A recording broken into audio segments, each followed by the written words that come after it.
Good evening, everybody. We're going to move ahead with planning and development tonight, so I'd ask you to take your seats. If there's anyone who wants to speak and hasn't signed up, could you come up and do that now? Okay. Where's our agenda here?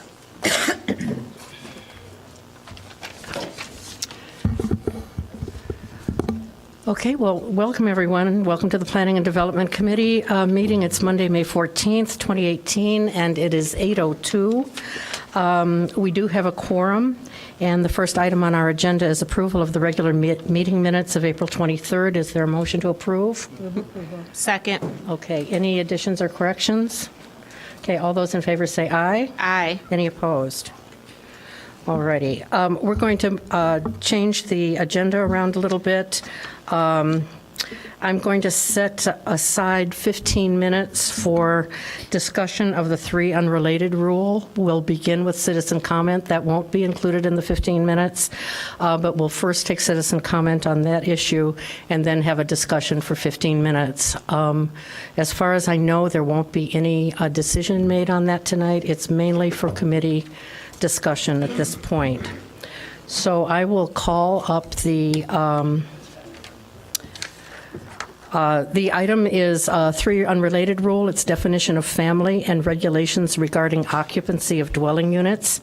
Staff requests direction on next steps relating to the zoning code, definition of family, and related regulations on occupancy of dwelling units, commonly known as the 3 unrelated rule. The City Council referred this discussion of this subject to the Planning and Development Committee at its meeting on April 30th, 2018. So that's for discussion and to provide direction to staff. So I will call up those signed up to speak. Again, anybody else who wants to sign up here who hasn't? Okay. I'm sorry, did I? Okay.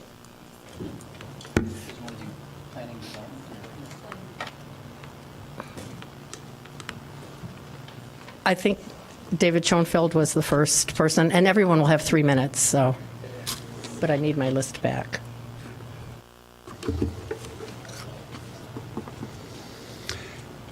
Thank you, Madam Chairman, members of the committee. I appreciate the opportunity to speak with you. My name is Dave Schoenfeld. I live at 2039 Orrington. I've lived there about 22 years. And I'm here to ask you not to throw out the 3 unrelated rule wholesale.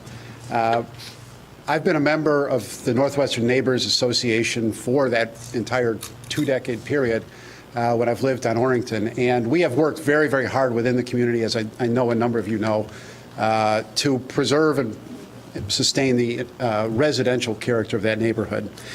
The neighborhood's under constant pressure. Anyone who has lived or spent any time near an elite university knows about the kind of pressure that it faces. Bill Gates just bought a house in Hyde Park. We all saw that. We have people trying to buy homes and move large groups of students in. I'm not going to talk about specific instances because I think a number of my neighbors will tell you about baseball teams. They'll tell you about wrestling teams that have been occupying single-family homes in the neighborhood, or where people try to buy them and move entire athletic teams and larger groups into homes in that neighborhood. And that's got a huge impact. Will have a huge impact on those neighbors. Just as an example of what's happening, though, just last month, the home right behind me across the alley was advertised by a Glenview realtor specifically to investors and developers. So if you note, there's no one in that conversation who's got an actual interest in our community or even necessarily in Evanston except a financial profit interest. But I want to focus with a couple minutes I've got on the fact that this appears to be a solution in search of a problem, certainly as it affects our neighborhood. I read the staff memo. I look at the problems that they identify in the current statute. They list a number of types of residents or groups of residents that they say would, as to which the ordinance is confusing. And presumably these are the most important examples of the problems that staff sees.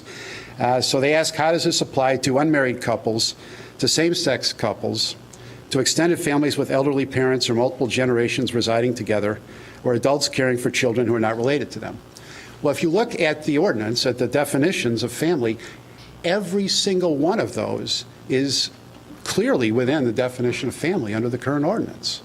So there's no need to throw out the entire definition of family simply to protect these groups, because they're already protected. If there are other specific groups, such as, and people have mentioned elderly homeowners who are looking for income, if there are some of those who need more than 2 people to reside with them, that seems like something you can handle on a more specific basis rather than throwing out the entire concept of the 3 unrelated and inviting all of the difficulties that would result in the neighborhood. It's also unclear to me at all why this would be a need in our neighborhood in particular. I'm also, in addition to being involved with the association, on the City University Committee, and we've talked a lot with the university executives about their use of they're expanding their dorms to have more kids through freshman and sophomore year live on campus. So the conversations we've had, it's not been about where are there going to be housing opportunities off campus for students. It's what's going to happen to the off-campus housing as the university builds more housing and has more students living on campus. So again, this looks like a solution in search of a problem from where we sit. We would ask you not to throw out the rule wholesale, but look at it if there are specific needs for adjustment, make those in a thoughtful way and not just throw out the whole rule. All that will do will be to abandon the neighborhood to outside developers, outside realtors for no useful gain. So thank you for your attention. Thank you, Dave. Next speaker on this item is Michael Deneroff.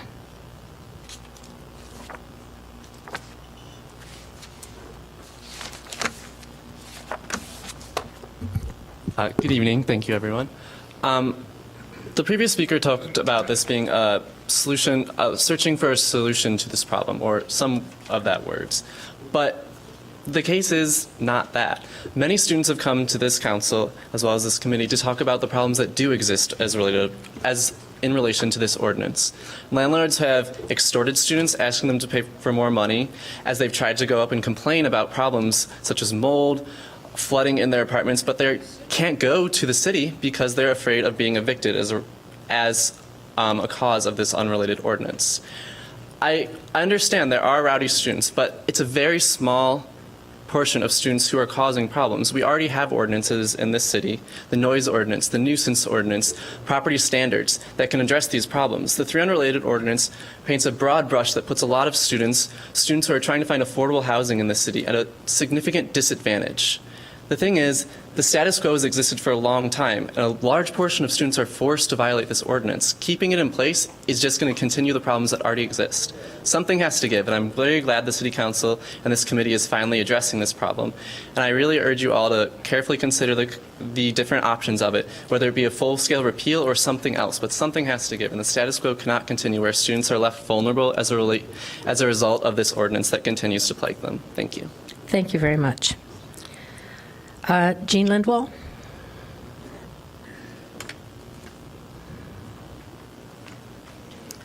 Thank you. Jean Lindwall. I would like to encourage you to retain the definition of family as it exists. I think it's really critical that residents of Evanston have some certainty when they're dealing with potential changes to neighbors. I have my neighbor's house just sold. It's sold to an investor. I live in a zoning district that allows 1 or 2 family dwellings, so it's quite conceivable that the investor who's purchasing the property may choose to transform what had been a single-family house into a 2-family dwelling, which is permitted under the zoning ordinance, and I'm fine with that. But what I do want to know is, what the certainty is that the 2 dwelling units would be leased either to 3 unrelated people or a family, or, various permutations of families, because I think all are allowed under our ordinance. I have been living in my house for 40-plus years now, and there's been, and that definition of family has been, that definition has been in place most of that time. I think that this is not, while it certainly impacts the area around the university, this is an issue that impacts anyone in Evanston. There is nothing to preclude, if you eliminate the definition of family, or at least the limitation on to 3, then you would have the potential of essentially having informal rooming houses anywhere in Evanston that are not inspected, they're not licensed, and I don't think that that necessarily protects anyone. I can't say, if we're dealing with students who choose to violate the zoning definitions, I can't say that I am particularly sympathetic to that. I believe that all rental housing should be well maintained. Anybody should be able to have their property inspected. But I think that really having a certainty of rules, which the family definition provides, really protects everyone in Evanston. Not just, this really is not just a university issue. It can happen anywhere. And I think that it's important to maintain high-quality housing standards. Thank you. Thank you, Jean. Noreen Edwards.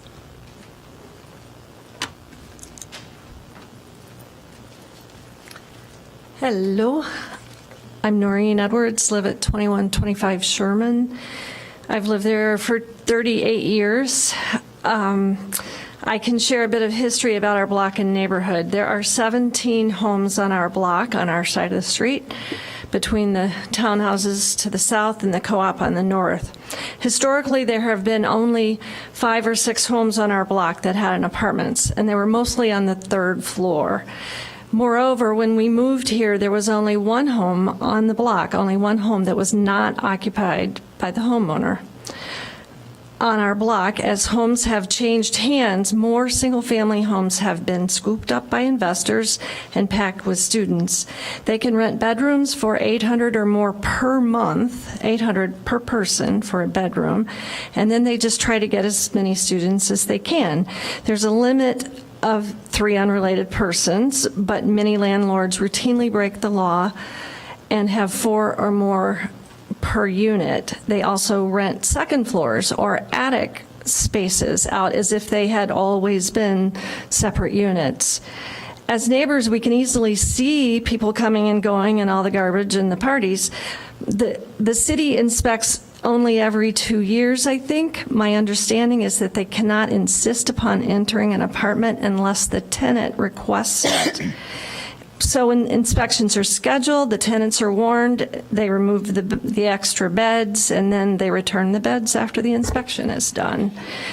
And this is, I don't know if, I wanted to give a little history because I didn't know. I know some of you have not been part of this discussion before. So what is the financial picture for landlords? Assuming $800 per month in rent and 12-month rental, the annual gross income for 6 tenants, so that would be like a first and second floor apartment, is over $57,000 of gross income a year. 8 tenants, $76,000.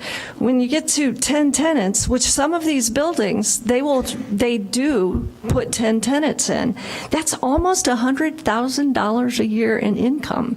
So the investor has a huge amount at stake here, or a huge amount of profit potential. But they have no incentive to maintain homes the way that we like to maintain our home and other people in our neighborhood. Their only incentive is to put the most number of students in and do the minimum amount of maintenance. And that's frequently done only after we complain. So this puts the onus of responsibility on us neighbors who have to act like enforcers and police and report unruly and illegal behavior and below standard housing violations. It's tiresome and stressful and doesn't build good relationships with our neighbors.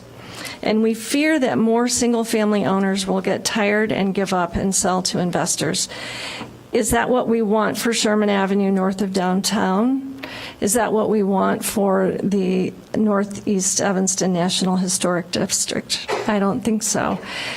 We've been willing to put up with occasional unruly behavior because we like students. Some of us are involved on campus. I sing at the Catholic Church Shield on campus. But if more students are packed into homes around us, we fear it will tip the balance and homeowners will give up, and this block and neighboring blocks will become more student ghetto.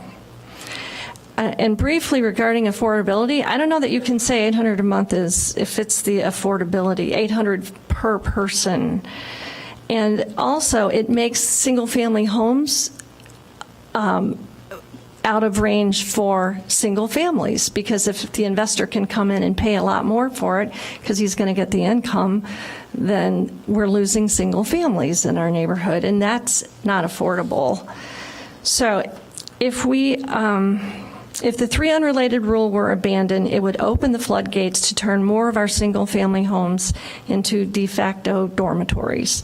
If we had licensing and inspections, the rule might not be necessary, but without it, we have no protections. Until you come up with another plan, which must include licensing and inspections, you must keep the 3 unrelated rule in place. Thank you. Thank you, Noreen. Mark Metz.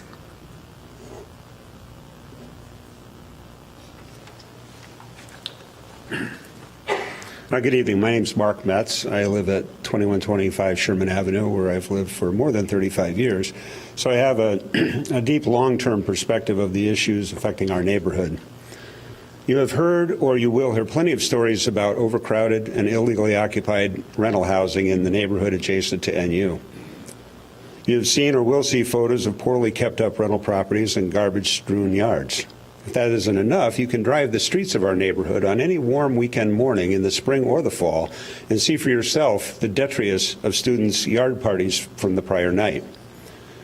It is an irrefutable fact that the neighborhood has experienced some decline over the last 30 years as the number of owner-occupied houses has declined and the number of absentee landlord owners has increased. Currently, the only thing keeping the situation somewhat in check is the 3 unrelated rule. Remove that without additional remedies, and the degradation of the area is sure to accelerate. Well, let's talk for a minute about who wins if you move the three unrelated rule. Will those in need of affordable housing at Evanston win? Not in our neighborhood, certainly not. Rents in our neighborhood are expensive. Prices are driven by the Northwestern University student market. The idea that allowing landlords to pack in more students will cause rents to go down is naive. That extra revenue will fall straight to the bottom lines of the landlords. Moreover, high rents have driven sale prices up, often foreclosing opportunities for families to purchase buildings and clearly making properties less affordable in our neighborhood. Will the students win? Not in my view.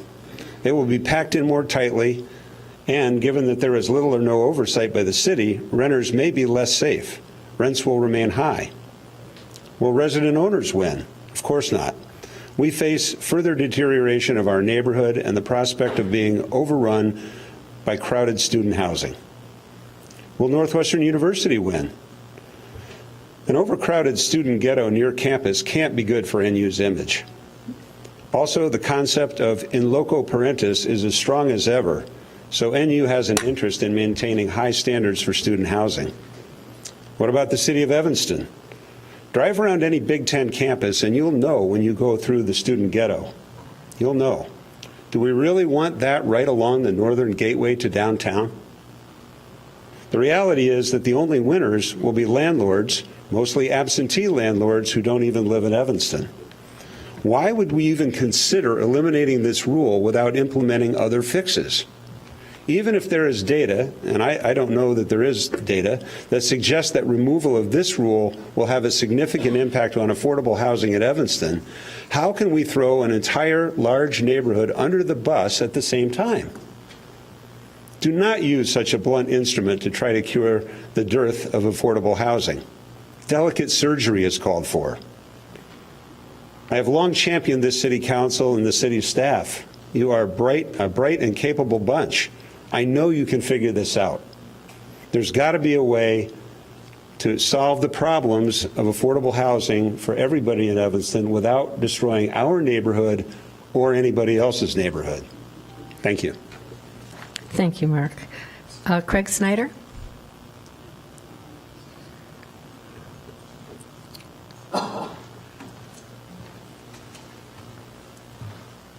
Good evening. My name is Craig Snyder. I've been here one time before.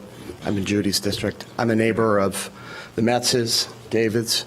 I think I have the unique distinction. I came here in 1978 to go to Northwestern Music School, of being a student that loved the neighborhood, specifically that area so much that when I got married and wanted to have my own family, I stayed there.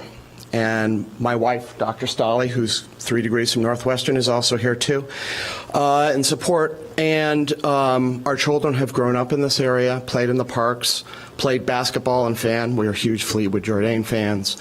One child graduated from ETHS. Another is graduating. He's on the baseball team. He's going to go play baseball at Carthage College. So Evanston has been a great community for us to get our education, and also for us to be a part of this community. So again, I think I have the unique perspective of having lived in the, quote, student ghetto. I lived on 829 Simpson for a long time. That is between Sherman and Maple, right next to the L tracks. So that area, when I was in school, was all students, and it was great. We weren't bothering anybody. It all worked. I always admired the houses that I ended up living in, ironically, right? We looked at them, and we always looked at that block, even as students, like, wow, someday we aspire to be able, and the confluence of students, and there were some elderly folks in the buildings just down the block from us, and the families. It was a beautiful mixture. It really was. Unfortunately, what's happened, and I think, again, I have a unique perspective to speak to this, what's happened is that block has changed drastically with development and people stuffing people in buildings and apartments, not maintaining them. I'm not a numbers person, so I'm not going to dwell on that. That's already been talked about. I'd like to share our specific experience, because I think some of this is just experiential, and I would like to appeal to that to you tonight. Thanks to Judy, we found out, I want to say, a year and a half ago, that our neighbors, sadly, were selling their home, and decided, and I implored them to please try and sell to another family. If there's anything I could do to be a part of that process, please. We were very proactive. Whatever you do, please don't sell to someone who's going to turn it into a rooming house. You've heard the stories of other situations on our block, wrestlers buying houses, and wrestlers moving into houses, other teams moving into houses. So unfortunately, the worst case scenario did occur. A gal was told that this was a student investment property from a realtor from outside of our community. She was under the impression that she could fill the house directly next to us with the Northwestern baseball team, basically. She was buying it for her kid. I think it was an $800,000 house that she was paying cash for.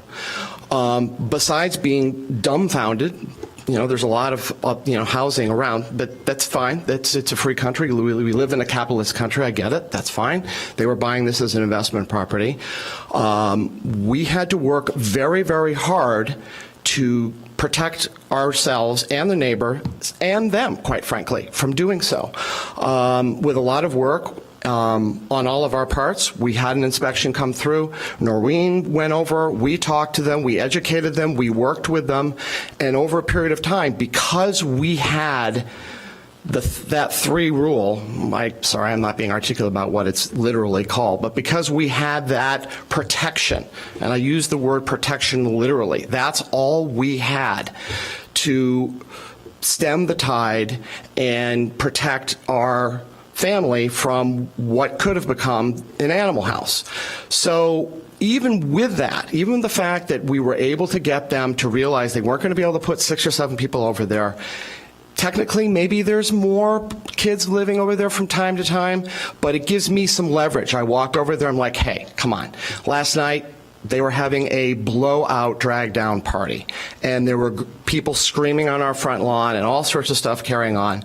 And it doesn't change the fact that that's still going to go on occasionally, but if there had been 8 or 10 of these guys over there and they'd done a full wild on, it would have been a disaster. I have a 14-year-old daughter. We live next door to them. I let them know that we have a child of that age over and they need to be sensitive to it, but it gives us a mechanism to be able to say, hey, we know, you know, we know, and we can live together, but we have this protection in place. So I hope that was a little helpful to put it more in terms of relative terms. There are plenty of other stories in this room about that. I think in fairness to students too, in closing, that there should be a mechanism in there to protect them from some of these predatory practices. But this mechanism for families and homeowners like myself that have stayed in that area and love that area, we need that, or we need something. Otherwise, we're just helping the developers rape and pillage our neighborhood, which has already been through a lot, and I'd like to preserve what's left. Thank you for your time and consideration. Thank you, Craig. Diane Corling, could, to the committee, I've asked Diane to come tonight. She operates a rooming house on Orrington Avenue, so if, Diane, how long have you operated your rooming house? Since 1978.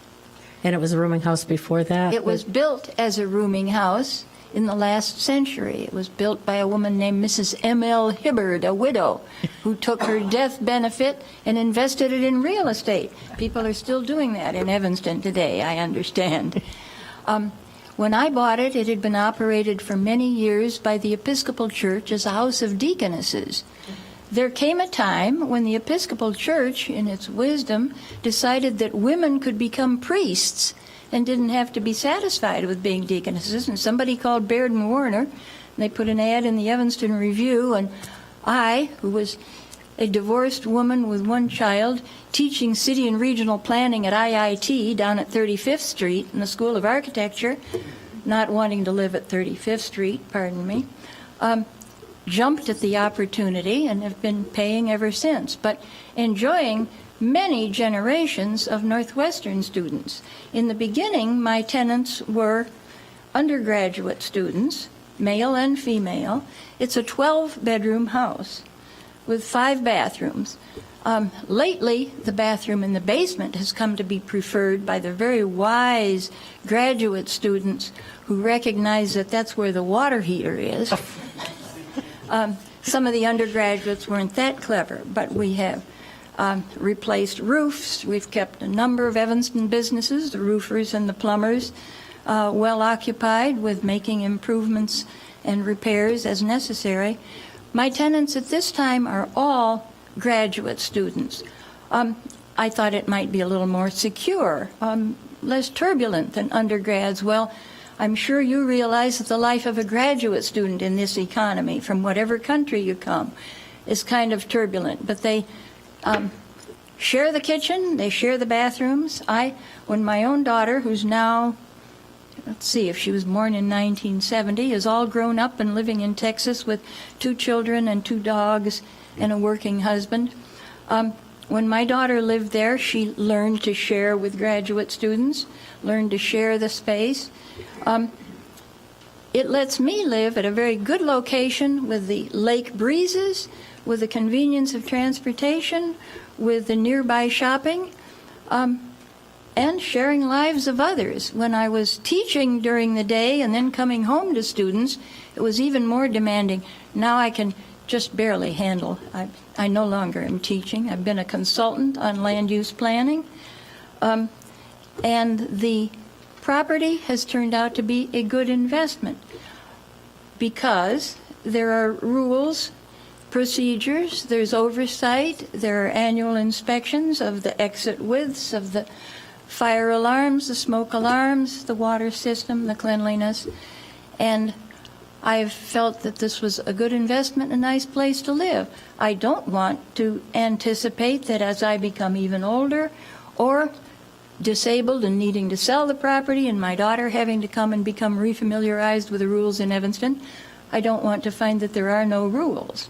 that there are no categories of activity defined and protected as there have been in the historic past. So don't unwrite history, but pay attention to the taxable value of your property, of the capacity of your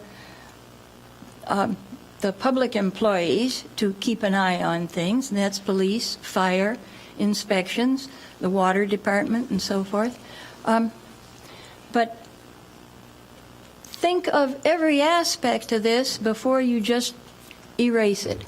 And I thank you for your attention, and I thank Alderman Fisk for having been an attentive listener through many parts of this history, but to all of you for spending your time. Some of the even more historic members here will know what I mean. Thank you, Ann. But properties such as you're all familiar with are, let's hang on to the taxable base and the humane and humanitarian occupancy of this wonderful city. Think before you change stuff. Thank you all very much, and thank you for serving. Thank you, Diane. Our last speaker on this subject is Camille Halim. Camille. My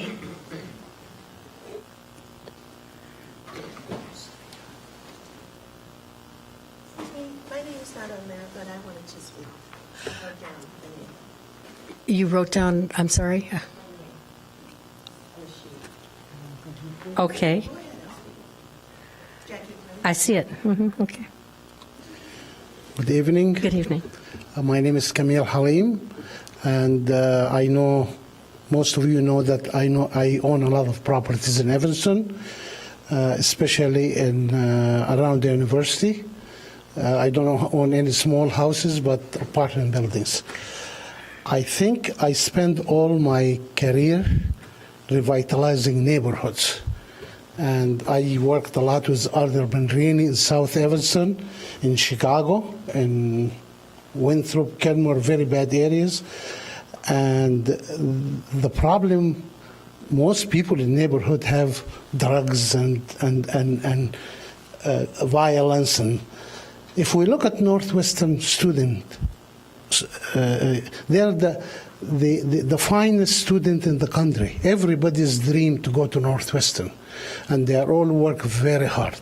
I don't think I'll call them the party kids. I own the building in 718 Simpson. I think I have this building maybe for 30 years. I don't think we ever had the police were called. The kids, they work very hard. They have a lot of homework, and they're all from very good families, and they respect I understand there is some crowded housing, and some of the single-family houses have problem. But I don't think the rule we have now it is solving the problem, because as all of us know, it's not enforced, because it's hard to enforce it. Nobody goes in the apartment and count toothbrushes and beds and things like this. And as many of the students said, that many of the people complain, you have to give them notice and they can get ready, hide the toothbrushes. And so you have to find another solution reasonable. The housing crisis in Northwestern, we have 10,000 students in the university and there are no housing.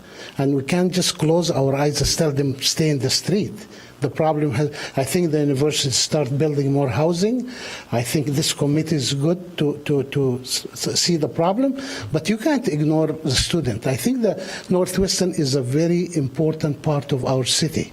And the students are very important. Like we have restaurants in town, and they live under student business. I mean, and they contribute to our culture, our future, and we have to give a lot of respect to the university. They don't, and our greatness of Evanston because we have the university here. If we take the university out of Evanston, we're not going to be Evanston. We're going to be Skokie or something like this. This is a very important part of us, and I just want you to consider. Now, one thing I have to make a complaint that I thought that this issue came before and this committee or the council have promised that you're going to give a good notice so the student can come here and talk about their problem, and I saw only one person talk. So I hope you'll give them a chance to come back and say their problem before we go ahead, and we need to listen to them, and we need to listen to this landlord, the one some of them we have to see their opinion too. I think a better solution for this problem is to limit the square footage per person more than the family, because if you have an apartment 1,000 square foot, you can say maximum 300 square foot per person minimum, so you can have 3, and this is, you can just measure it and know how many people. But I think now, like now, I can have a studio apartment and you have 3 unrelated people live in it, very dangerous and complying with the code. So this is not a solution. I think we should look at safety, alarm system, sprinkler system, crowdness per square foot, more than this rule. And I believe that this rule is not enforced. Like, it is enforced only for, like the gentleman said, blackmailing a person. If you complain, the city is going to come and find you. And so I think is a more appropriate solution is to limit the square foot per person and require more stringent safety. Most important thing, safety, fire safety, alarm, and things like this. So, and thank you very much. Thank you, Mr. Halim. Okay, our last speaker then will be Jackie Prince.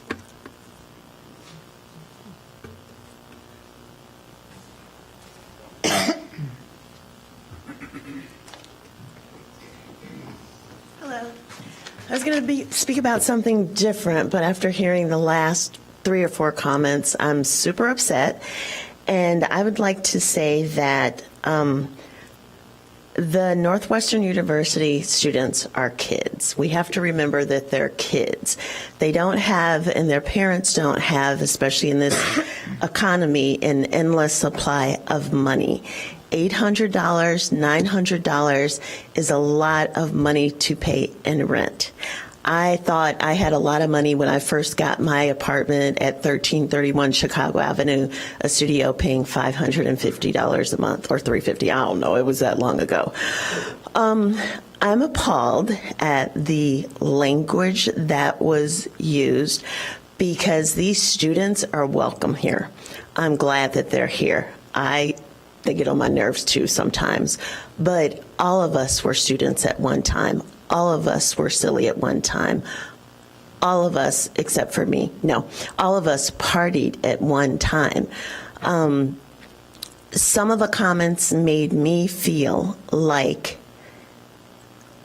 the commentators were elitist, and I'm surprised about that because I grew up in Evanston, and Evanston was never an elitist community. We were the community that was all welcoming.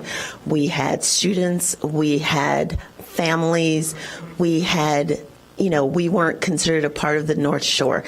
And I loved it. And people who didn't live here, they loved it too. That's why everybody is drawn to this community.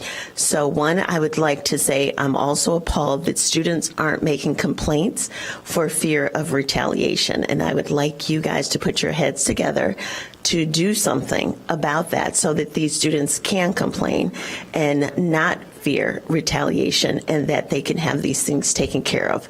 But the biggest things I'd like you guys to realize is that affordable housing is such a huge problem that we have in the city of Evanston. And I've been affected by it. Everybody's been affected by it. But our students, they are going to be our leaders of tomorrow. So be careful about the comments that you make about what they do today. I say them too, but I don't say them in a public forum. But be careful, because I was a student too, but I had to work, throughout my whole time in college. Affordable housing is important to senior citizens. They're important to the middle class. They're important to, college graduates. They're important to the grad students. When are you guys going to wake up and realize that you can't keep letting people buy their way out of having affordable housing for the residents here. The students, while they're here, and don't tell me my time is up, because the people before me had like excessive time. I wasn't saying But anything. the students that are here need to feel welcome. And the comments before, if I were a student, I wouldn't feel welcome. I'm glad the students are coming here to speak up for themselves and represent themselves. I'm glad to see that there are blacks like me who are showing up and speaking for themselves. This is your city. Tell your city what you want. You are their constituent, and they need to be listening to you. That's all I got to say. Okay, thank you very much. Okay, the citizen comment then is closed. We're going to open it up to discussion. This is a discussion-only item on the agenda tonight. So, committee, what would you like to do? Alderman Wilson? Okay, and I appreciate the opportunity for the committee to have this conversation and this discussion.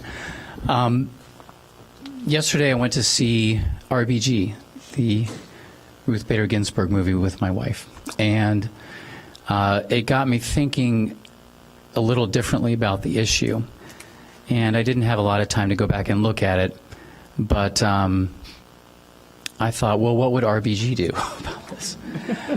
So I did take a little look back in time, and one of the things that that struck me in this movie is here's a remarkable person who's had an incredible career over an extended period of time.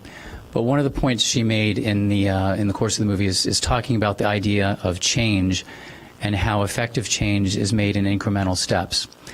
And I went back and took a look at a Supreme Court decision from 1974 where unrelated individual occupancy limits were being discussed by the court at that time. And we see things kind of ebb and flow. Ginsburg has kind of gone from being in a majority position to now she's the great dissenter. But I looked at a dissent by Justice Marshall from 1974. And one of the things that he said in one of those dissents was, and I'm quoting partially, but it's inconceivable to me that we would allow the exercise of the zoning power to burden First Amendment freedoms. And he also said, zoning officials properly concern themselves with the uses of land with, for example, the number and kinds of dwellings. But zoning authorities cannot validly consider who those persons are.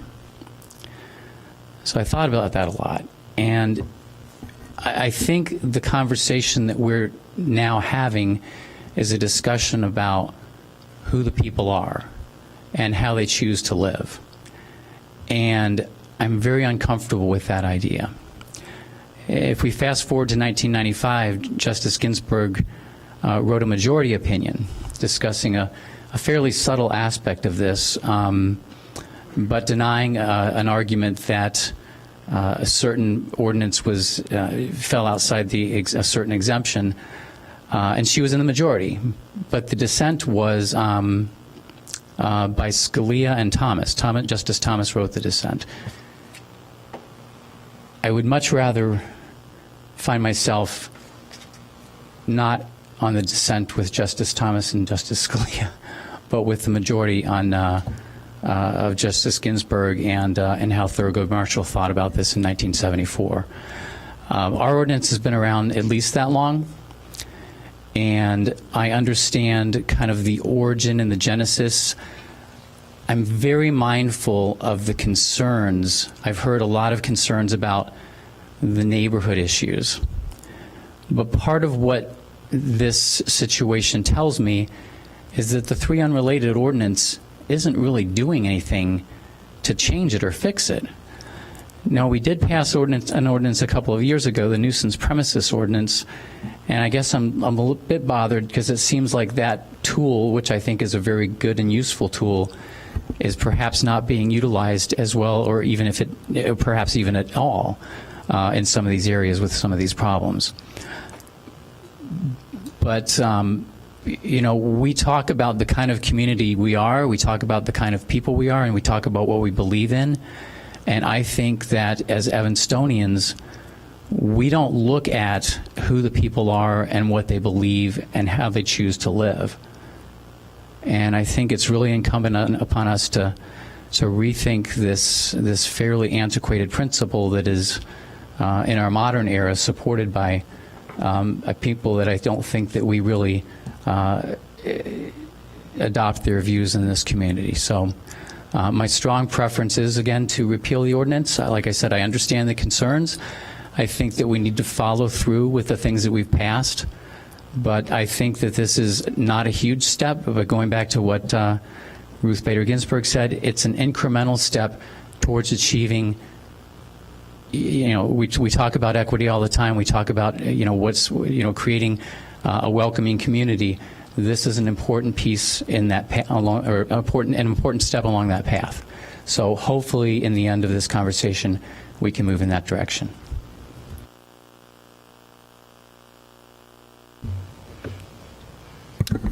Anybody else want to comment? Okay, Alderman Rainey. Alderman Fisk, I'm wondering why the nuisance premises ordinance hasn't been applied, or at least attempted in some of these cases, because it's really a perfect example of a way it could be used.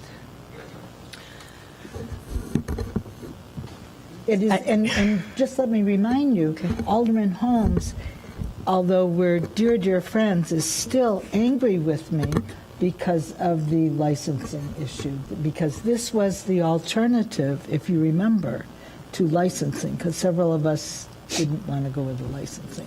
And this is something that you can apply in very specific cases. Right, and I hear you, Alderman Rainey, and I think that the nuisance premises ordinance takes problems and that are at a certain level and deals with them. It's basically a police-related, inspection-related ordinance. Inspection, right? Administrative adjudication, right? And we do that. But I think that some of the things that the residents were referring to today, and I want to go back for a minute and say that I think it was at the end of February, Alderman Ruth Simmons and I had a joint ward meeting here in the Civic Center that was very well attended, where we talked about this. And I think the interesting thing to me is that where the group and the large group sort of came down on was the lack of affordable housing for students. And so that's one issue. But when you see a neighborhood change, and I know, Alderman Rainey, you have dealt with housing issues on a scale that none of us have seen, and you've done that for years and have done an extraordinary job. I remember once going to housing court and standing up with a group for you, and when you challenged the folks that were here in the audience to come and do that for you. So you've been a huge fighter for the residents of your ward and maintaining and preserving the housing stock in your ward. And I think that's really, really important. I don't see that as any different than what is happening here. I think there are some problems that we need to talk with the university about. I think we need to educate students about how to sign leases, how to enter into leases, how to protect themselves. I think we need to talk with landlords as well to make sure that their properties are being run properly, but there aren't inspections for these on a regular basis. And the nuisance part of it does not rise to the level of something that would be generated under the ordinance. I had a call the other day, a couple calls, drug-related calls, and by the time the police were there, the drugs had left, the kids had left. There was not an opportunity to cite that particular dwelling because no evidence was there. The folks that were here tonight are a good representation, I think, of people who have been dealing with this problem for a long time, and you see that their neighborhood is really changing. I mean, when you have literally a mom that shows up and pays $800,000 cash for a house to put her kid and his friends in the house, she knows she's going to make money doing that when she sells the house, if she sells it to another landlord who wants to put Northwestern kids or any other people in it.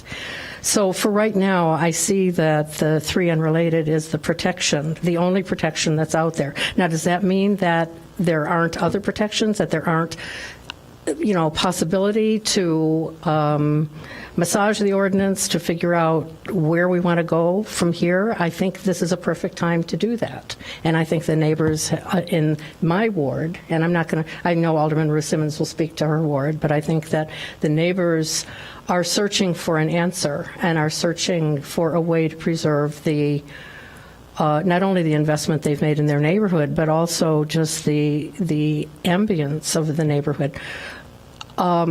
We fought for a long time. I mean, if you look at the history of this particular neighborhood, and I'm only speaking of it because it's my ward and I know it. I don't mean to say that these problems don't exist in other wards, but from the end of the Second World War, when most of the houses were rooming houses, by the 1960s, there was a real concern in this neighborhood about what was going to happen along Orrington Avenue, along Sherman Avenue, in the Far Emmons Park neighborhood, about what was going to happen in this area to maintain it. And the first response to that was just development. We'll just develop and tear down the houses and put up whatever we can.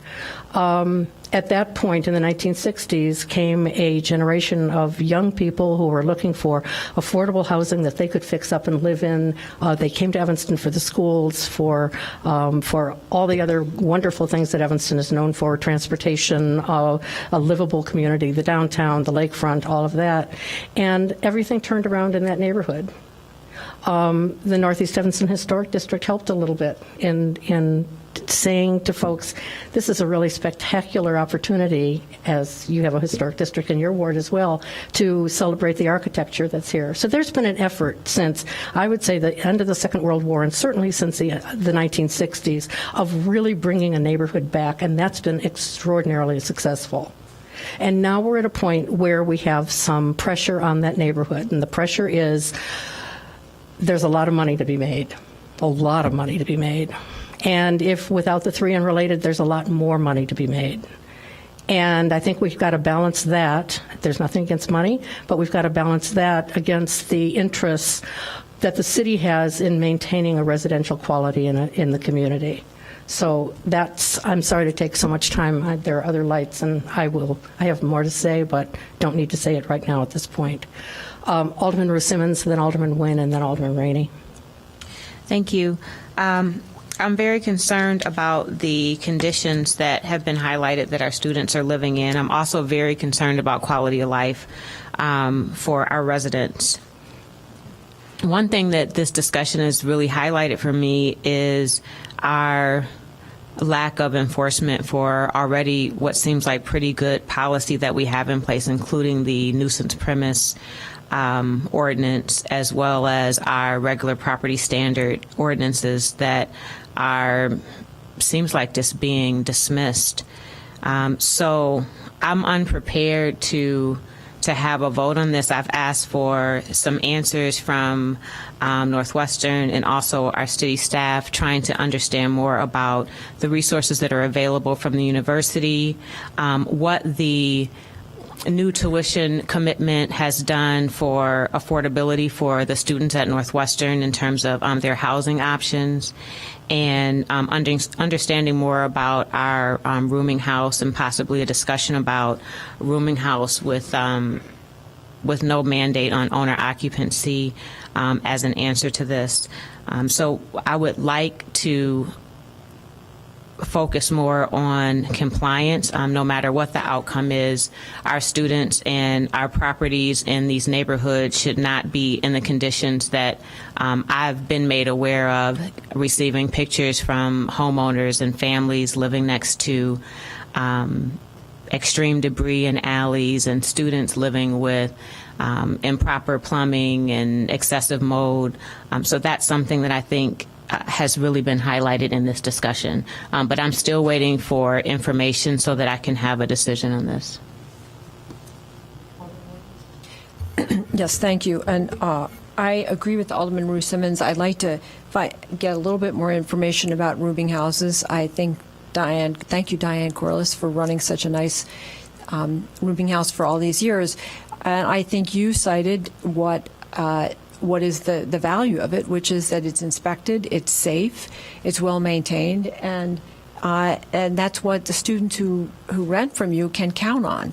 And I think that we need to find out what would make it possible to have more of these, if possible. Is it possible to have more of them in the neighborhood where they're well maintained, they are inspected, we aren't running into the issues that we're hearing about? Another key aspect that hasn't been mentioned yet is that next fall, all sophomores at Northwestern are going to be required to live on campus. And with 8,000 undergraduate, that's 2,000 students who are living off, or approximately 2,000 students who are living off campus, who are now going to be on campus. That's the biggest change in our rental market in this neighborhood probably since World War II. And I don't think that we should make a change before we've seen what the impact of that is. Basic economics would tell you that the demand is going to drop precipitously when that 2,000 sophomores are no longer renting in the neighborhood. And what will that do? Will the rents drop as well? Are the properties going to be a little bit less valuable? But we don't know actually what the effects will be. And so I think that before we change the 3 unrelated rule, we should wait to see what the impact of that biggest change in that area's rental market demand is in 50 or 60 years. And what happens, and what do the landlords do, and do they improve their properties?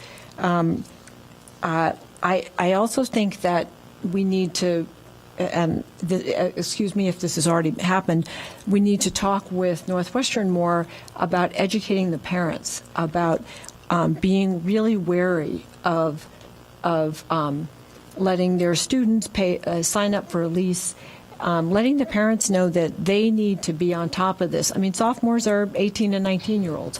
They need to find out, what does the apartment that or the house or where you're living next year really look like? And I think if Northwestern would and maybe they do, send out materials about this, I think parents would be appalled to discover that their child or their student was living in an attic without a smoke detector or a means of egress. So I think that's something else that's really critically important. And also that Northwestern parents recognize understand that there is this 3 unrelated law. And so if you're discovering that your daughter is living with 9 friends, something's wrong, and then I think we need to figure out, why our nuisance premise ordinance is not addressing this. And if it's not working effectively on this, then we need to figure out what would make it effective. What do other communities do about landlords who behave like this, who scoot everybody out who exceeds the limit? What do we have to do in order to maintain safety in our community? I don't necessarily agree with surprise inspections, but is it possible for us to see how many addresses or names are on the mailbox, and then to question them about who actually lives here? So just use some creativity. If we can then generate, and I know we talked many times about licensing these places so that we then pay for more inspections, but I think it's very much worth it. I agree with the community members that I think one of the great things about Northwestern is that we don't really have that kind of student ghetto that you see in Madison or Ann Arbor. That actually we've managed to avoid that in Evanston, and I would hate to think that happens. That level of blight on a block or blocks where there isn't a family living there anymore, and it's really trashed. And I know students don't do that deliberately, but they're there for a year. They haven't been renters or property owners yet. I commend Northwestern for bringing the sophomores back on campus. And I think that, as I said, we need to see what happens when the nearly 2,000 students are back on campus. What will change? There has to be some change, and we should understand what it is before we change the three unrelated. So I agree with Alderman Ruth Simmons. I'd like to understand aspects of the rooming house ordinance a little better. I want to know what Northwestern does to educate parents and students about this, and why we can't more effectively police this and inspect this to make sure every resident of Evanston is living in a safe space. I think it was Alderman Rainey, then Alderman Ruth Simmons, and then Alderman Wilson. Well, I think we know what's going to happen when the sophomores go back onto campus. We were told by a landlord in this very neighborhood very recently that he needs to put his units on Airbnb because he's not going to have students anymore. So he wants to, this is a landlord who lives far away in another state, and he wants to make certain that his revenue stream stays as healthy as it's always been. You remember, he had several properties in this neighborhood. So I think that's one thing that's going to happen. I'm going to go along with the majority here tonight, although I have a problem with restricting to three unrelated. I think there are other solutions, and one of the solutions I think we could think about as we go forward, and I know we've been talking about this for like 10 years or something, is a property. We know which properties are being sold. We heard tonight whose property is being sold. I mean, at some point, we can draw a line and say, from this day forward, we're going to begin as they're purchased for this reason. Establish a rule where licensing of the owner will take place for properties of a certain size that are going to be rented to multiple unrelated individuals. I don't see why we can't do that. And with that kind of licensing, once we find out that, there's people being stuffed in the basement, that license will be revoked and they will no longer be able to rent that space for a certain length of time. So, I think there are other ways to do this. And I think Alderman Wilson was right. Think about it. We've had this rule for so long, and people are still complaining about the same issues, even though we've had the rule. So the rule of three unrelated, in many cases, hasn't solved the problem. And I think that's a very obvious observation. I don't know why we didn't talk about that before. Alderman, I don't know which one of you was first, either Alderman Ruth Simmons or Alderman Wilson. Yeah, I think I was going to respond to Alderman when one of the questions was answered. And Northwestern has a housing fair where they invite landlords, and they have about 400 students that attend. And the number that I was given is that there's 22,000 students that live off campus. And we confirm that number? I saw that. I couldn't believe it was that high. Was that right? Okay.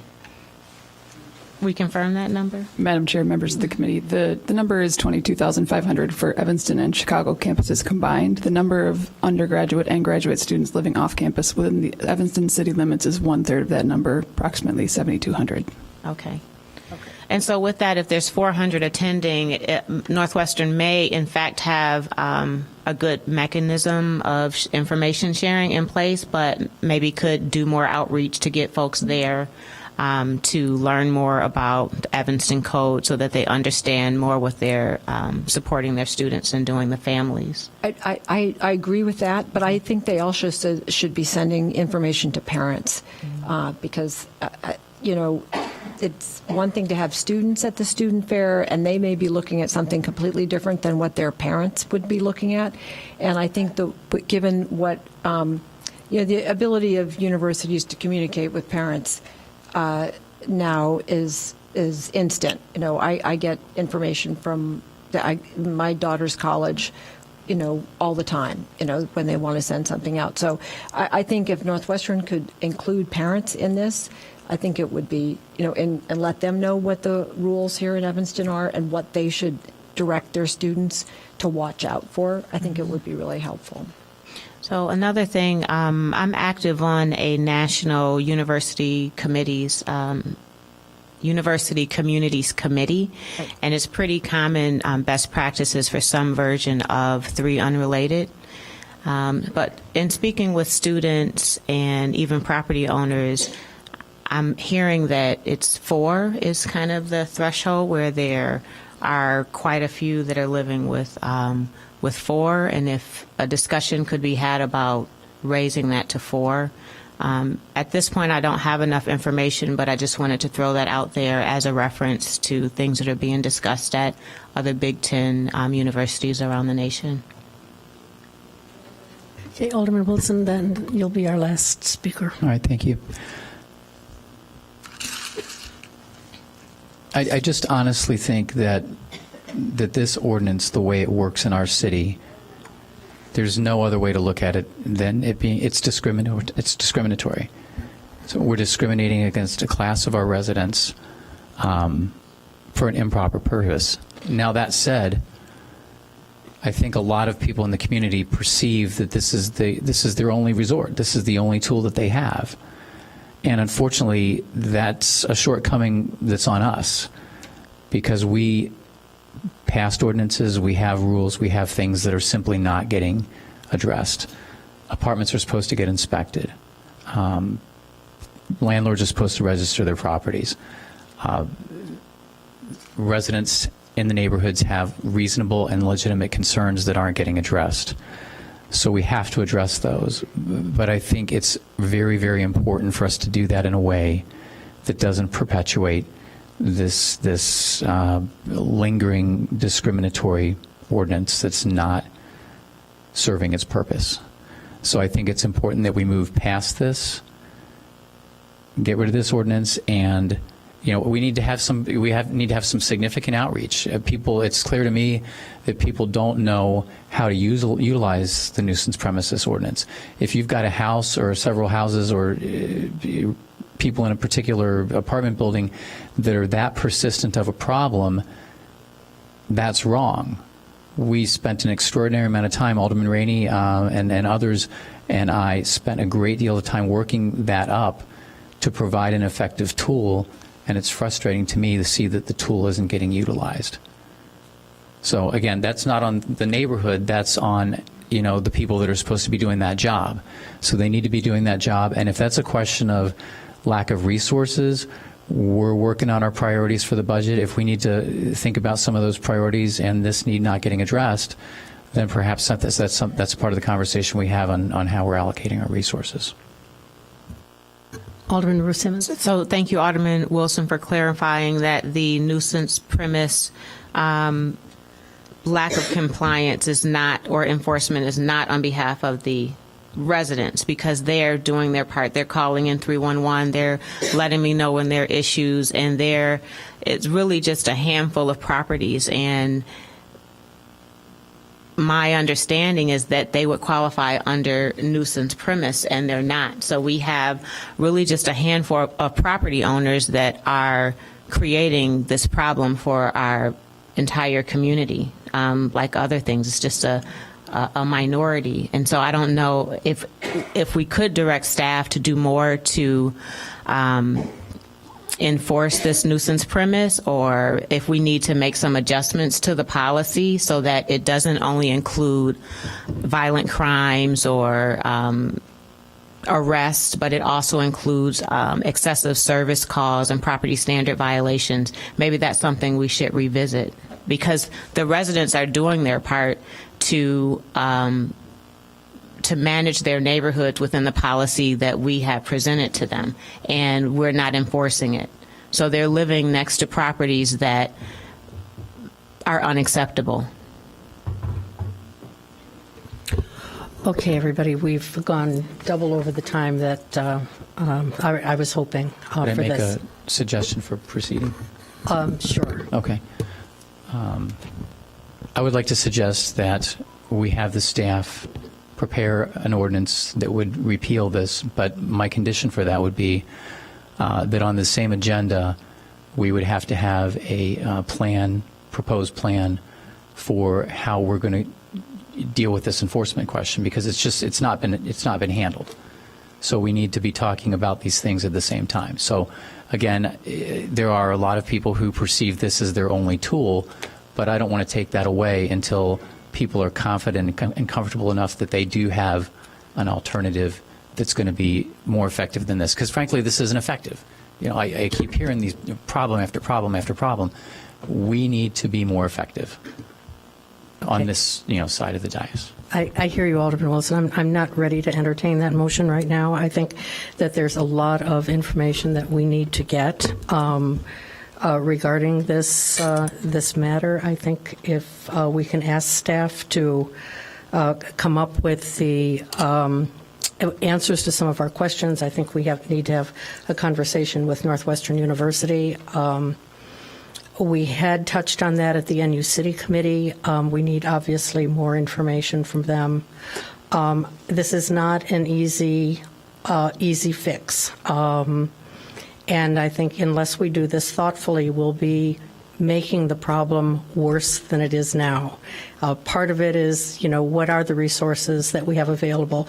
How are the inspections? I mean, how can we do inspections? Do we move ahead with licensing? So I'm not ready to leave the discussion of this right now. Alderman Rainey, did you want to? I just wanted to make a quick suggestion. I know you have regular ward meetings, and I thought it might be really helpful if you had on your agenda one night our legal staff come and explain how to apply the nuisance premises to, you could pick a specific property that you have lots of problems with and see how it could be effective with that property. Right, and I think Alderman Ruth Simmons and I can do that at another. I know, but I think we can do that at another ward meeting, and That's what I mean. I think that's fine. I really want to cut this off right now because we have two planned developments, and we've run over way beyond what I suggested here. Reminding all of you that this was on our agenda for discussion tonight. We'll ask staff to come back with some responses to the questions that were raised, and at a future meeting. And Could we set that for the next meeting or set a date, sir? I'm not sure. Let me just talk with staff about what's on our next agenda. Like I said, we've got two planned developments tonight, and I really want to get to them. So we'll do it, but we're not going to do it right now. Alderman Wilson, you've pushed us to this meeting tonight. We've accommodated you. For this meeting tonight, I don't see that there's any. But I brought it up in 2013, so it's And it's, we've been so. dealing on it. Honestly, we need to. I just want to keep it on an agenda. I don't want it to just fall off. I'm not ready to do that right now, so we'll leave it right there. Okay, thank you. Oh, you gotta be kidding. In the discussion. So you're essentially saying we're ending the discussion. We're going to have no further discussion. No, we're ending the discussion for tonight. So we set aside 15 minutes for the discussion tonight. We're now on minute 31. We have two planned developments we need to get to. We have people who want to speak to those planned developments tonight.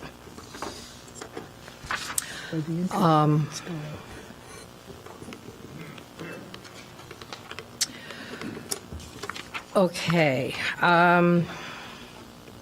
So our first item for consideration tonight is P1. It's Resolution 22R18.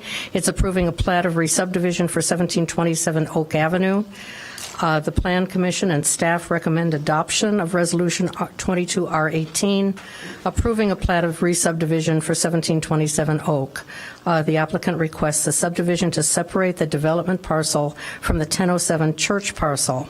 The subdivision meets all requirements of the D3 downtown district, including lot size and lot width, and has been reviewed by the Public Works Agency for compliance with applicable regulations. It's on our agenda for action tonight. Move approval. Is there a second? Okay. Is there any discussion?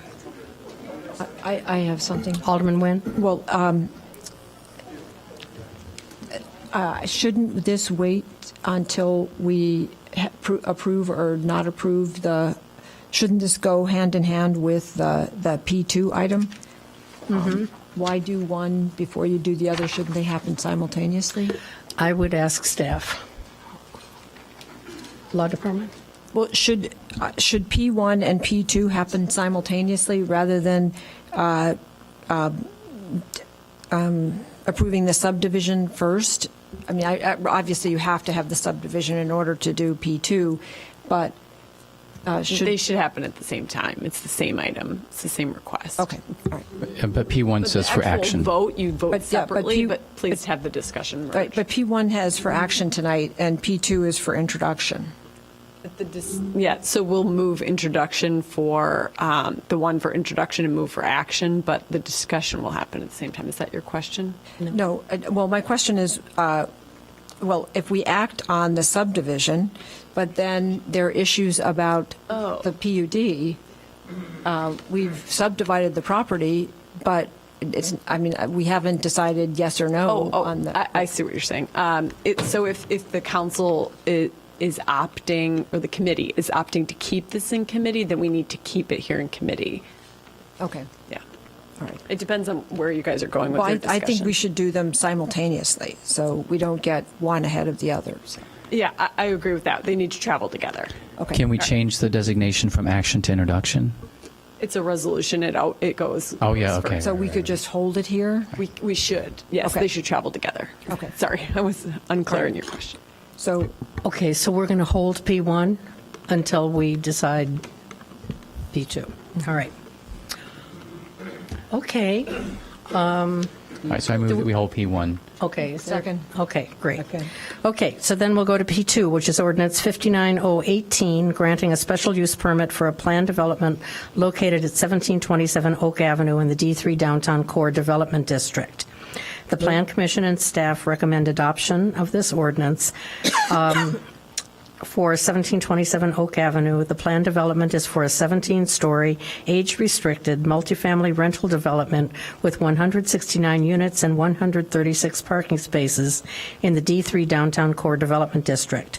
4 site development allowances are requested for the number of dwelling units, building height, front yard setback, and number of loading berths. It's for introduction. Move approval. Second. Okay. Just one second, Peter. We have folks signed up to speak. We have a presentation. Staff, do you? Do the presentation. Yeah. Do you want to introduce, or should we do citizen comment first? why don't we have the presentation first? Okay. Do you want to do presentation first? Yeah. Okay. In case it answers questions. Okay. Scott, are you taking the lead on this one? Where's the developer? I think he's introducing. Scott's going to introduce. Sure. Good evening, Madam Chair, members of the committee, members of the public. As mentioned, items P1 and P2 are closely related. They involve the subdivision of the current parcel at 1007 Church Street to create a second parcel where the development's proposed at 1727 Oak for 17-story, age-restricted multifamily residential development. As noted, 4 site development allowances are requested. None of those site developments are above the maximum that are allowed by the zoning code within the D3 district. This project has been before the Design and Project Review Committee, which recommended approval, as well as the Plan Commission at 2 meetings, which recommended approval. So tonight, Plan Commission staff are recommending approval. The developer, Trammell Crow, is here present and will be making a presentation whenever the committee deems that to be the best time. Thank you. Okay, developer, where are you? Hello. Okay, so we're going to, sure. Thank you. Thank you. Thank you, Alderman Fisk, members of the committee. I just wanted to take a moment to share a couple of comments prior to the developers standing up. Okay. Thank you very much. And just forgive me for one quick second because I thought I was going to have a moment. I really have to address just the terminology that was used in our last discussion. And I understand sometimes when people are emotionally charged on a subject that we use terms to elicit a reaction, but I think just the use of the term ghetto, and I hope just hearing from the folks, well, I'm not exactly sure what they meant by it, but I do think it's worth mentioning. I think the term traditionally started as Europeans characterize the Jews, and then it was later used to characterize poor black communities. And I think if there's any confusion for members of the public or anyone who would watch this video at a later date, that we're not referring to the modern day term that is used to characterize black communities. And I would invite any of the people who spoke before on a field trip to the South Side, and maybe we can, truly experience what the modern day terminology means, and we can talk about the impact to the what used to be thriving black middle class families in this town, and how racism, unfair housing practices, and redlining, the influx of drugs and guns in the community that brought violence and overpolicing. So I realize when we talk about these developments and other things, we just have to really be careful of the terminology. Okay, thank you. So I just wanted to bring you all up to speed on a couple of issues, and so this development is no different than any of the other developments where, again, there are people that are emotionally charged. I just want to share this, and I am in support of it. And we have had a total of 2 neighborhood meetings where we met directly with the folks from across the street at the Sienna project. We've also had this project discussed at our ward meeting, and at that ward meeting, some additional issues regarding the parking. And I know that the developer is going to speak to the issues of the parking and also the traffic study that was part of your lengthy report. And I thought that the neighborhood meeting, the 3rd neighborhood meeting that we had, was a productive one, because there were some people there, although they were opposed to the project, there were some other folks that actually came prepared to talk about some solutions. So should this move forward, you have my commitment. I say that also to the members of Sienna, that if we need to address the parking by changing the times of the meters, that's one of the things that I'm willing to do. In addition to that, we met with the members of Mount Zion Baptist Church, and the reason that I share that publicly is because at the Plan Commission meeting, we discussed doing a joint meeting with both developers and measuring the impact. And at that time, I found out after the meeting that John McClain had not worked through all of the logistics with Mount Zion Church, so it seemed very premature to have a joint meeting where we're discussing timelines. My reasons for supporting it is just basically it, and I know that developers are going to hit it. I think it's a wonderful opportunity to create much-needed senior housing in our town. I want to share that, and again, this is in the packet, that we're looking at a potential of additional $1 million that going towards our tax base, and I don't need to remind you that 69% of our property taxes help to fund education. In addition to that, I'm really, really, really happy, and I want to acknowledge our staff, that this project is going to have all of the affordable housing, so 100% of the affordable housing units on site. And so that's going to range from 50 to 80% AMI, but just to use simple math that most people can relate to, your average senior who's on a fixed income of anywhere from $1,200 and less will pay a market or an affordable rate of anywhere between $700 to $900 to live in a single unit apartment and have the same amenities that you'll hear about later. I think that's about it. I just want to thank you all for your time and remind the folks that are here from Siena that are concerned that we are paying very close attention to all of the moving pieces, and very similar to, for those of you that were on City Council when we looked at the Siena project, and I think it was Tim Anderson that filled the hole in the road, is what was told to me my very first ward meeting, that same attention to detail and paying attention to all the moving pieces will be addressed throughout the journey of this project. Thank you. Thank you, Alderman Braithwaite. Good evening. My name is Johnny Carlson. I'm with Trammell Crow Company. I'm joined by a host of other folks here that are on our development team that are here for questions at the end of it if anything arise regarding traffic, civil, infrastructure-related items. So I'm going to keep this very brief. We have a good presentation here, so I'll click slides, and it should be about 5 to 10 minutes in length. So here's a site that was just referenced by staff. It's at the northeast corner of Church and Oak. It is located just north of the office building, and it's actually the parking lot for the office building that North Shore Medical just moved their parking requirement across the street to the building that actually the office building owns parking across the street. So this is just for their parking requirement in Northwestern Medical only, and it was not a public parking field. This is in the D3 zoning district that was mentioned, and furthermore in the downtown master plan, it's in the area noted in yellow in G, which allows up to almost 200 feet. We are well below that limit.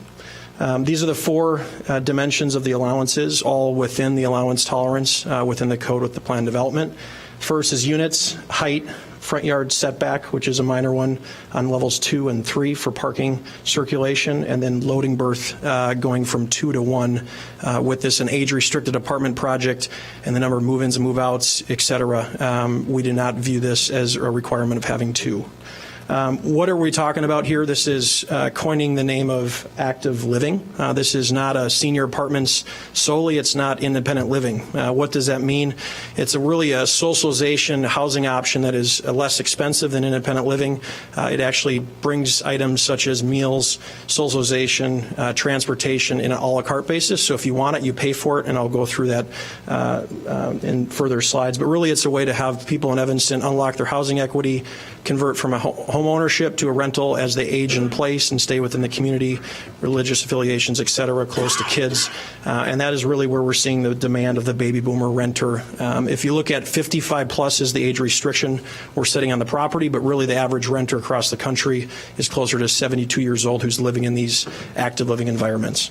This is where it fits in within the housing options. On the far left is your traditional single-family, multi-family, and as you go further right on the page, it graduates up to assisted living and nursing care. So as you can see, it's just below independent living on that spectrum.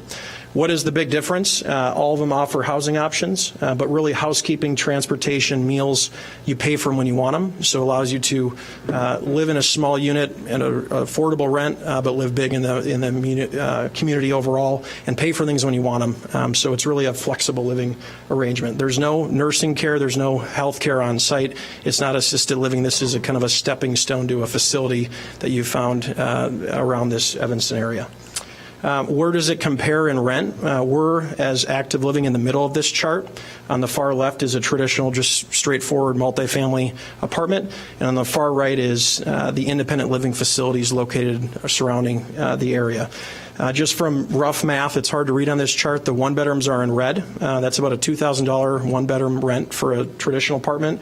At our building, that one bedroom would be about $2,500 per month. And if you look at that in comparison to independent living, it's about $4,200 to $4,500. So if you peel back the utilities, the cleaning and meals, it's comparison to about a $3,500 rent to independent living. So we're still about $1,000 less for the same apples to apples level of services on our building. Why do we think we can get that rent above market rate? It's really about our design with our partner, the Carlyle Group, has a number of assets around the country of this. They're really the forefront of this unique housing option. It's double the amenities. On the far left is active living. living. If you go through the unique locations, bar, bistro, spa, salon, massage, dining room, wellness rooms, that's really what's catered around the aging in place and tailored to an empty nester 55-plus community. If you look at that in the middle chart, it's about half of that, and that's a traditional multifamily complex, which you find around Evanston. This is a sample monthly calendar. This is set the month before. Some of these are included in your rent, and some are you pay as you go. If you get people downtown having a chef class or whatever you do, you can pay for the a la carte transportation and entertainment. This is just a sample of a property in Denver. This is the site. It's planned north, so on the Oak Avenue is running north-south on the west of the page. All the areas in blue and green are really amenities, lobby, leasing, bistro, cooking, kitchen, etc. And then in the gray is actually the covered parking, and then outside this is the sole access to and from all the structure parking within the site, and currently we're closing this curb cut in this plan, so it's going from 2 curb cuts down to 1 curb cut for loading and all access. This is levels 2 and 3. This is 100% parking to satisfy the residents, visitors, and staff on site. This is levels 3 through 16, which are 100% residential. 2 bedrooms are noted in blue, and 1 bedrooms and smaller are noted in the other colors. The top level, floor 17, is amenities. There's a pool deck outside is actually noted in gray, and anything inside is noted in the blue color that I mentioned. So this is on level 17 for all the residents' amenities on the ground level, plus what's noted on floor 17. At our Planning Commission meeting, we had full support. One comment was to kind of minimize the levels of articulation of the metal panel, calm it down a bit. So what we did is showed you a plan here. This is the original concept. This is a revised, not a material change. We'll work with Dapper to strengthen that. But right now, we've shared this with the Planning Commission that had a comment, and he is in full support. So we're going to work our way through Dapper to show him the before and after, but overall, not a material change. I'll just zoom around the building. This is a bird's eye view looking northeast. This is a bird's eye view looking northwest over the rail. This is a ground level perspective looking northeast. The rail would be behind the building. And this is a streetscape just to show you of activating the street, getting people on the ground for safety, pedestrian realm experiences. All in all, 169 units, which was outlined. Average square footage is about 818 square feet. Our parking count is located on levels 1 through 3, and it totals 136. So that is the overall metric. So why do we feel like our allowances are reasonable given the plan development and public benefit in comparison? Is this is just a brief overview. Alderman Braithwaite did a great job of talking about the affordability. When we originally met with Dapper and staff, we had all those pay fee in lieu, write a check, and move on. So what we did is we worked with staff to get creative on how we structure the area meeting income levels and tailoring to studio and 1-bedroom units, given its older demographic, primarily single occupant households. So getting as many people in the building at our cost was the goal. So that is the delta of having it fee in lieu or lowering the rent and saving the cost. We're actually about a $3.5 million number of loss on the profit. Looking at number 2 is really the 20-year horizon from TESCA submitted a fiscal analysis that looks at what is driven over 20 years to the city itself. We think our real estate tax is going to be about $800,000 to $850,000 per year.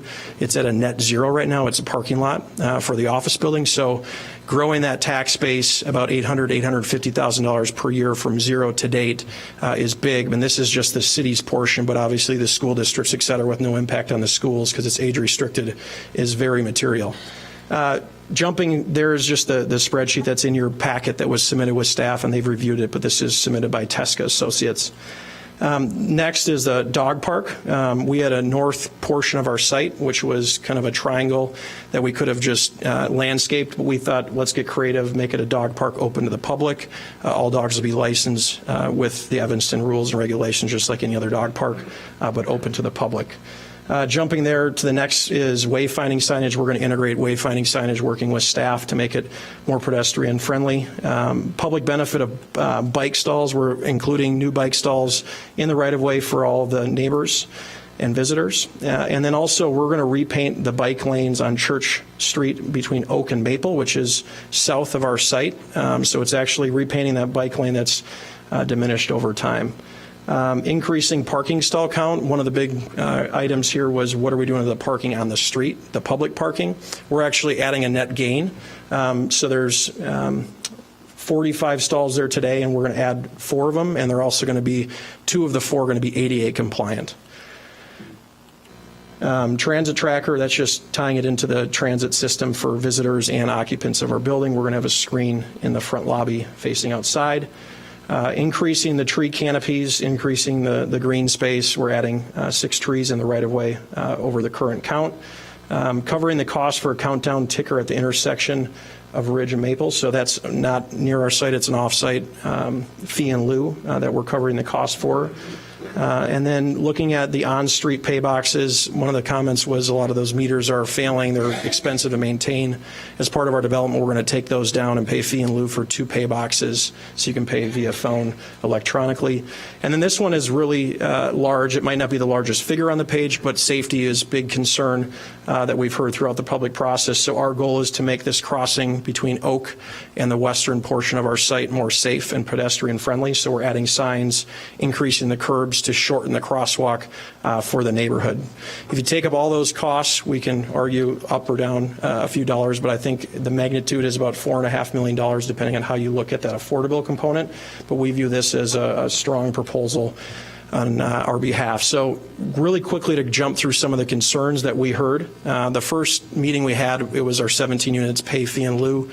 We just wanted to show you the average rent check of the units on site for the affordable will be about $825. They're even lower if you're on the lower end of that. That's the average of the 50, 60, and 80% of AMI, compared to about $2,400 for the same unit type. So almost 200% more to live in the building market rate for the affordable. And then also you also get free continental breakfast within that and all the socialization activities at that $825 mark times 17 units highlighted. This is the existing conditions. Our site is to the east of the parking lot, and that crosswalk goes to Sienna and further west. We wanted to note that it's about 50 feet, 48 to 50 feet to cross that, and we heard that cars go very fast from our community meetings, and we needed to soften that. So what we did is we shortened the crosswalk. We bumped out just the corner there, so we're not narrowing the road, we're narrowing the road right there, given our traffic consultant's review with the city staff, add signage, make it visible, and make sure cars slow down. So that is also one item. This is actually not our project. This is the project that was recently approved and ready to break ground, the intersection of Clark and Oak. So the new senior housing development that'll be breaking ground here shortly is just to the northwest of this page. This is the existing conditions, and we heard that that corner is very unsafe. We asked their architect to overlay that onto our plan and show that there are means and methods to improve that intersection. And what do they look like with our project is basically adding the dog park in the corner right there, and then we're going to soften these stalls and carry them. So that's where some of that stall gain is at the 45 to 49 parking stall location. We also heard that speed limit. We viewed that cars were going way too fast. So actually, not us, but staff asked the police team to put out speedometers to gauge the or gauges of miles per hour of cars traveling. They didn't notice them, they didn't sign them, they put them up, and they gathered that actually the speed limit's 25 and the average speed heading northbound is 13.8 miles per hour and heading southbound is 14.1.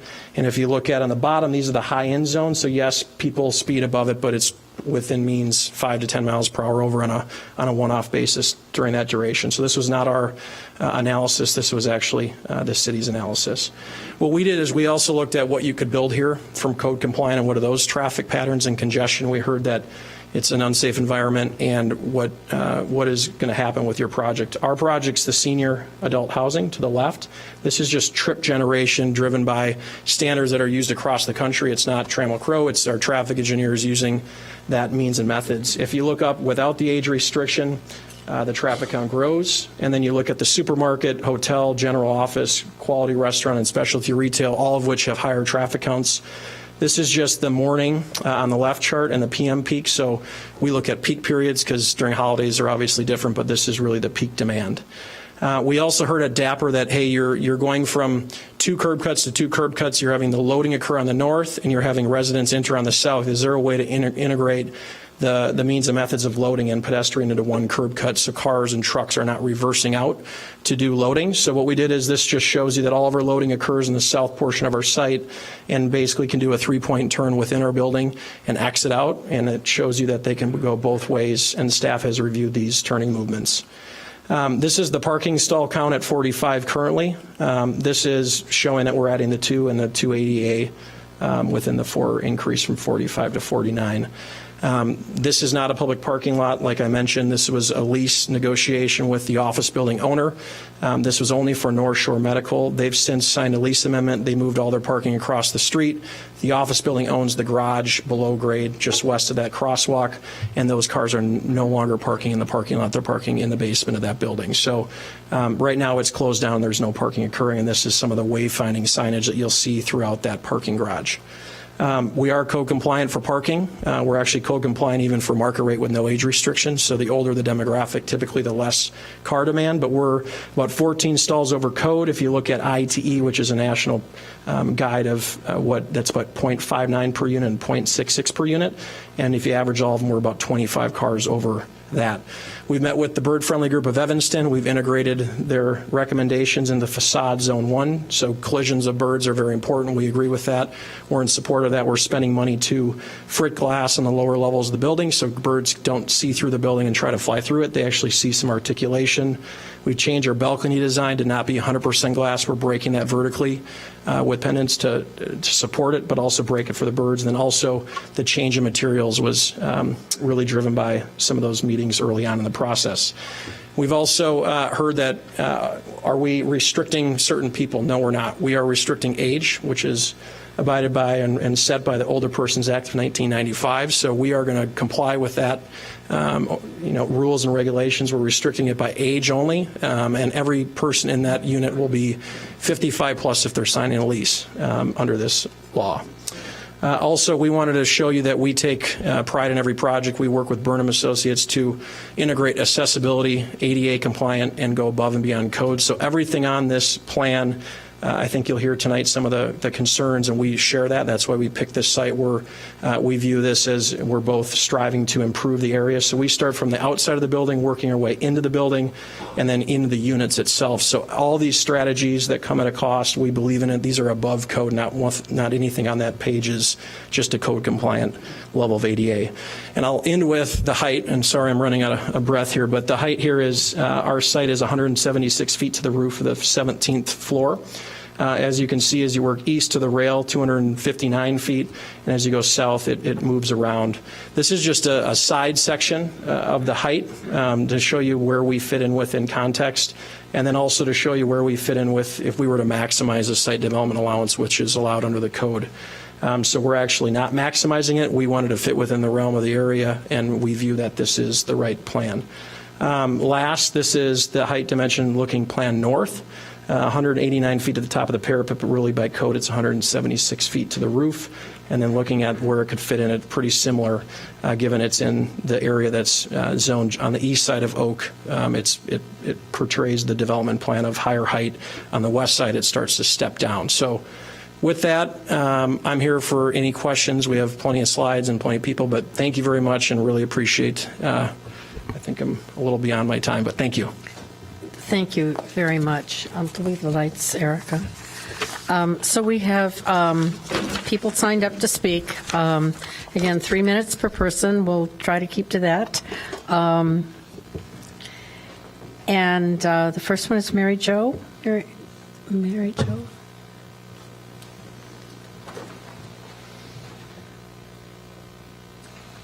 I'm speaking on behalf of my caregiver, Natalie Rutkowski. I am one of the many caregivers who supports one of the disabled residents at Sienna Condos. The patient I work for needs a substantial amount of care from nurses, caretakers, dog walkers, housekeepers, family, and other medical professionals. The majority of my time, at least 2 to 3 of these people are present in the home at one time. Without access to parking within the building, we are required to find parking on the street or in the neighborhood. With the construction of the new assisted living facility at 1815 Ridge in the coming months, the strain on the neighborhood will only increase. During construction and after all traffic for 1815 and 1727 will utilize this corner of Oak and Clark Street, Oak Avenue and Clark Street. Albeit for different reasons, the aging population moving into 1815 Ridge will have similar needs of those at Sienna. Adding, with over 1/3 of the units dedicated to residents with cognitive and memory impairments, 1815 is adding another population of people with special needs even larger than the community already there of Sienna. And therefore, the density, congestion, safety risks added by 169 additional units in such a confined space will only be a half block away. It cannot be underestimated, disregarded, or ignored. Building a development of this magnitude in such a confined area will compromise the safety and quality of life of yet another population of people, in addition to the residents with disabilities at Sienna. They too have the right to a safe, supportive neighborhood in the community that enables them to live their best life.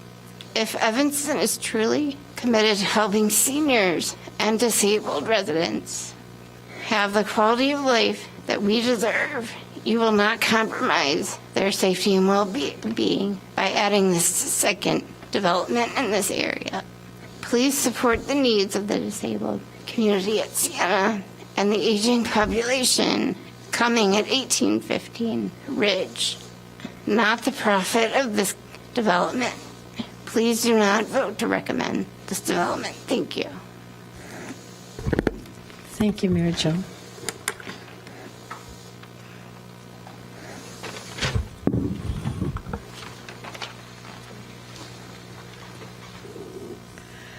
Okay, Libby Hill? Is Libby here? Libby Hill?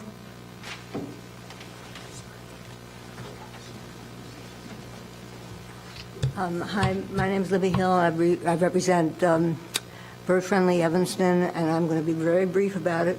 We know that birds fly through here, migration in Evanston, by the thousands in April and May, and then in October they fly back to their breeding grounds. So we're appreciative of the staff and also of the developer for having actually made accommodations for birds so that birds will not be flying into the window. Not every developer makes these accommodations, so we're really so we did work with them to say what made a difference. And my only comment is that it's unfortunate that a developer has to start with one proposal and then come to us, and then we have to ask them to change it. Whereas if we had an ordinance, that would be a bird-friendly ordinance, which many communities do, that they wouldn't have to spend the time and the money trying to figure out how to go back to what they should be doing in the first place. So anyway, I'm just appreciating that they are, the staff and also their developer for working with us. Thanks. Thank you.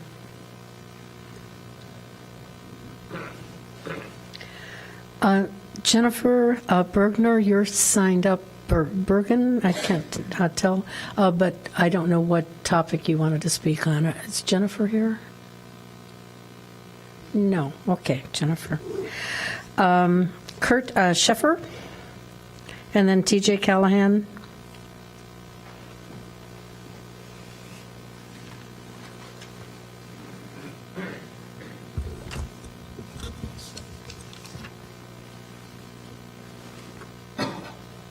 Hi, I'm Kurt Schaefer. Thank you for the opportunity to speak. As you know, there's already an existing planned development at 1815 Ridge, which feeds off of an extension of Oak Avenue. And now we have this proposal essentially feeding traffic off of the same intersection. If we build these two large developments at the same intersection, what will the lasting effect be on the neighborhood? It's hard to say, but the developer has laid out some of the effects for you in the packet. The intersection of Church and Ridge will go from a C to a D, letter grade C to a D northbound in the morning rush, and from a C to a D southbound in the evening rush. Now, this is a main north-south artery. This is how my neighbors get to work, to school, to their medical appointments. This is how members of other communities get to our downtown to patronize our businesses, to come to their jobs here. I don't understand how we can minimize that negative effect. And keep in mind that's smack between Emerson and Ridge, which is subject to gridlock, and then Grove and Ridge, which is just a magnet for accidents, including some serious pedestrian accidents recently. So I think we should just pause. I'll take a step back and pause for a moment and think about what sort of city we want Evanston to be, and whether developments like the one up for discussion this evening, with zero setback, no green space, a net loss of trees on the site, an unlicensed design firm, not compliant with the Affordable Housing Ordinance, whether that type of development is consistent with that Evanston in our minds and with our values. I know my answer. Thank you for your time and for your hard work on behalf of Evanston. Thank you very much. TJ?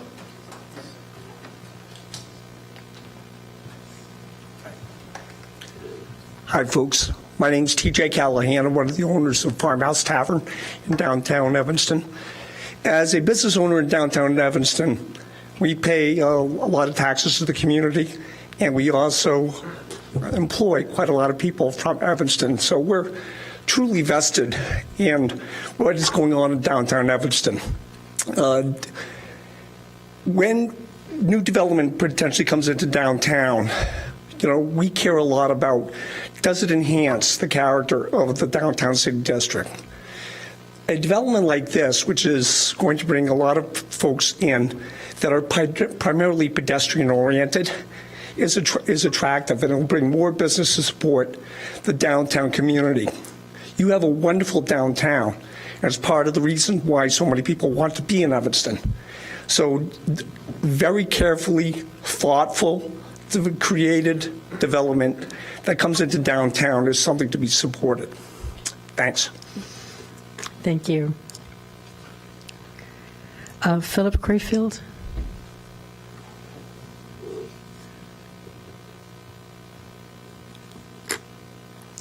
Good evening. My name is Philip Crayfield. My wife and I live in the 3rd Ward. We own a unit in the Sienna condominium where our daughter Mary Jo lives, who we've already heard from. Mary Jo is part of a disabled community of 20 young adults who live at Sienna. Our other daughter, who is part of Mary Jo's care team, owns another unit in Sienna and lives there. I have written to each one of you individually, voicing our opposition to the 1727 Oak project. I can tell you that we are not alone. I've also provided you the form of an opposition statement that has now been signed by well over 70 owners and residents in this neighboring community. I've also provided you a printout of the PowerPoint deck that I sent to each one of you in your emails, and that's on your desk. That PowerPoint documents the parking, traffic, and safety problems that exist right now at Sienna and in this community.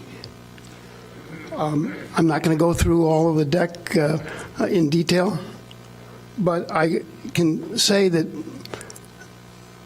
with certain highlights that, first of all, not mentioned by anyone tonight, is that Oak and Clark is the main traffic route to downtown Evanston for trucks.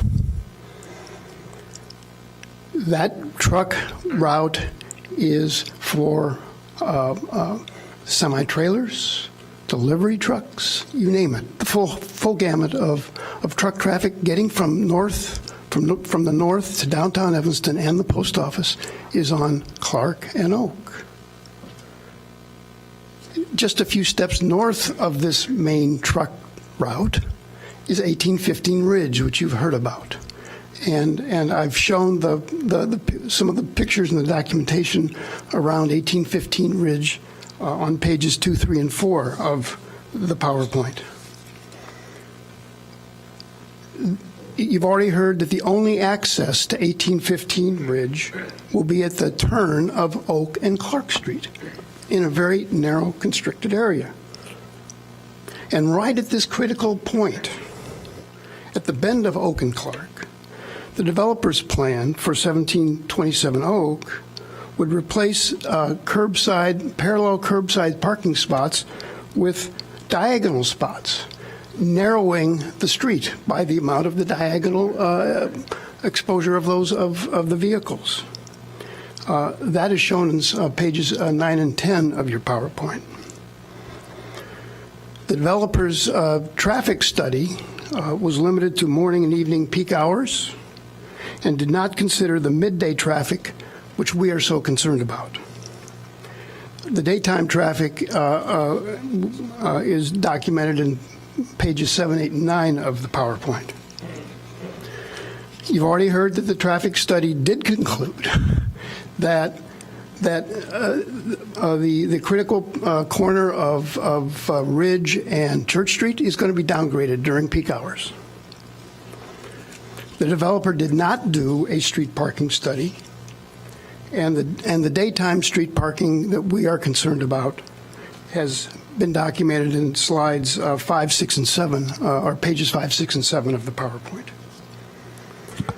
To put this in context, approval of 1727 Oak right now would add a total of 330 units for housing seniors in a tightly confined residential neighborhood between the railroad tracks to the east and Ridge to the west.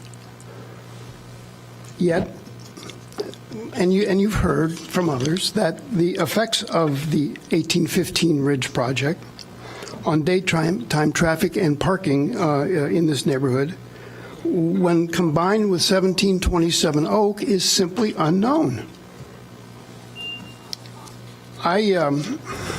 In light of all this, the developer right now is effectively asking the City Council to approve its plan, while those affected and living in this neighborhood are left to hope for the best that it's all going to work out in the face of these obvious unknowns. Mr. Crefeld, I need you to finish. Almost done. In his remarks at the end of the Plan Commission meeting, the chairman of that committee said he acknowledged these problems and said, let the city figure it out. Well, here we are. We too saw the notorious RBG over the weekend, and I respectfully urge the City Council to take its time, take some incremental steps here. Let 1815 Ridge be built. Allow the impact of 1815 Ridge to be known and understood in this community, and then consider what would be an appropriate development for 1727 Oak in relation to the real world. I simply submit that good planning, sound public policy, and responsiveness to this community requires nothing less. Thank you very much for your time. Thank you very much. Ann Second, are you here? Ann? Thank you. Good evening. I'm Ann Sykon. I'm the Executive Director at Center for Independent Futures. And we have our organization has a condominium in the Siena community where we have support people who live there and provide support for overnight support for individuals with disabilities. My concern with two major projects going on at the exact same time, number one is just basic planning and safety doesn't appear to be addressed here. When you have a very narrow area there and it's a truck route, I use that route all the time. So I'm very attuned to already the how compromised it can be at times getting in and out of to visit people and be able to even park or get close to the Siena complexes. To be able to do two major projects like that at the same time does not seem to be a well-planned approach. I think that since the the project that will be adding 163 approved units already on Ridge has already been approved. It would make sense to get that started and let that be developed, and then look at what makes sense for going across from Sienna. And the other thing that I want to be sensitive to is that, though I know last time I spoke, people said, well, parking's a problem everywhere in Evanston. It's a much bigger problem when you are counting on people who can come and help you with your basic support activities to live a full life. It's not the same as, a friend of mine who comes to visit and has to park 2 or 3 blocks away. There's already much of a challenge for individuals with disabilities to be able to hire staff who will be able to be there to support them, and then to just tell staff, well, you'll have to park 4 or 5 blocks away. You may not think that that's a big issue, but it is an issue, and it's an issue when people can get in and get out and be there when they need to be able to support individuals. It's not always an 8-hour shift. Sometimes it's a nurse who's coming in or someone else who's coming in for maybe 1 hour. When you're spending, 20, 25 minutes of your time walking to and from, you've lost a lot of time for individuals, and it becomes less desirable to be making that type of a commitment. So I just want to ask you to be mindful of that, and that the parking is really a very big issue for our community. Thank you. Thank you very much, Ann. Okay, our last speaker, Frank Montagna for Deborah Long. Frank?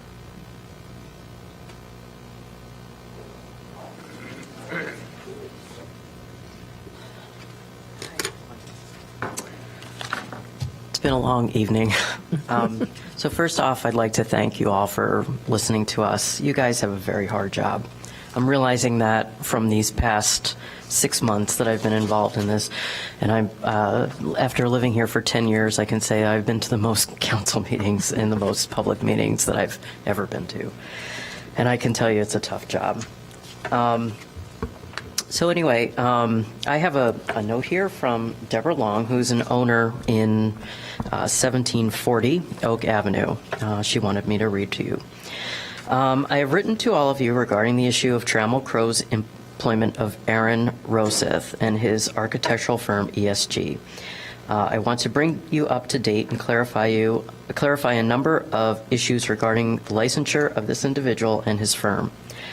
It is unlawful for Aaron Roseth, the named architect, and ESG, his firm, to be practicing in Illinois without a license from this state. There is no record of Mr. Roseth ever being licensed in this state. ESG has an expired Illinois license from April 2017 until last week.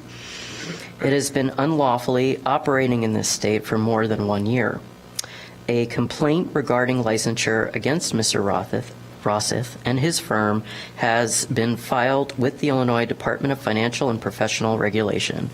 This complaint has been investigated and is now being referred to prosecution. Again, these are her words, not mine. There have been misleading statements about the firm's licensure to various city officials and the public. At the April 11th Planning Commission meeting, Trammell Crow's Representative Johnny Carlson stated that Roseth and ESG were properly licensed. This is false. The license that was shown to the City Plan Commission at that moment was that of Christopher Willett, who, though licensed in Illinois, is not the architect named in the 1727 Oak Avenue plan submission. Aaron Roseth is the name of the architect on the submitted plan. He is not licensed. At the time, ESG was also not licensed. It is a violation of 4 design acts in Illinois for Roseth and ESG to practice as architects when they are not licensed by the state. Okay, I'm just going to skip ahead here. I doubt that anyone in this room tonight would want to be treated by an unlicensed doctor, have their children taught by an unlicensed teacher. Licensing is a privilege, one that is acquired by meeting professional standards and testing for competence. It should not be taken lightly. At a minimum, this body should defer any decision on this proposal until the Illinois Licensing Authority has completed its investigation of the complaint filed against Roseth and ESG. So this is by Deborah Long. She's Education for Licensed Professionals. Thank you. Thank you very much. Okay, that closes citizen comment for this tonight, so we'll open it up to committee questions and discussions. Anybody?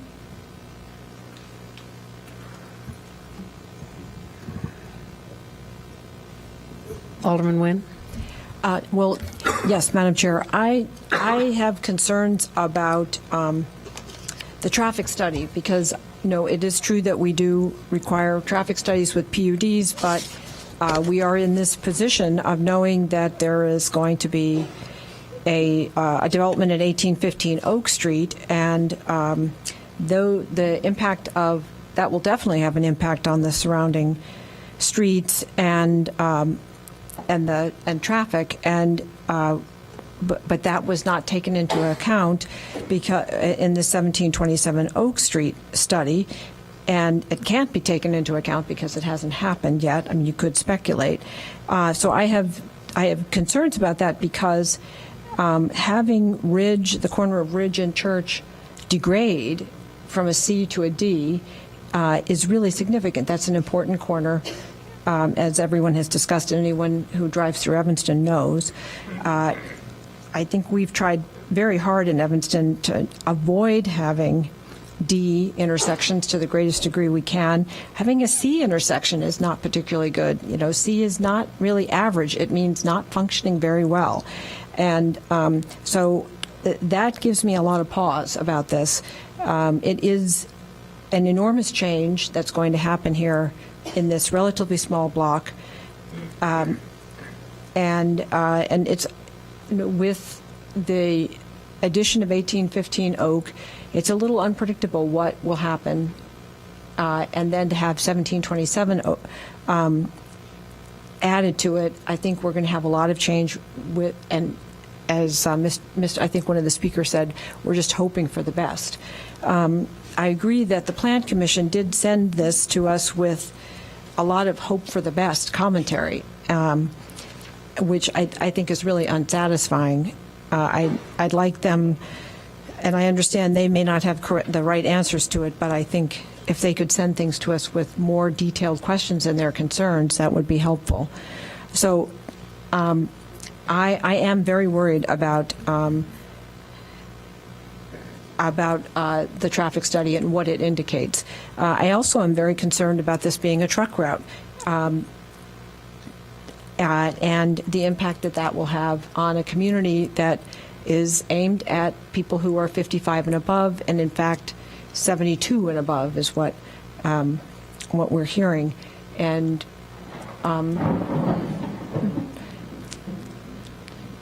sound effects.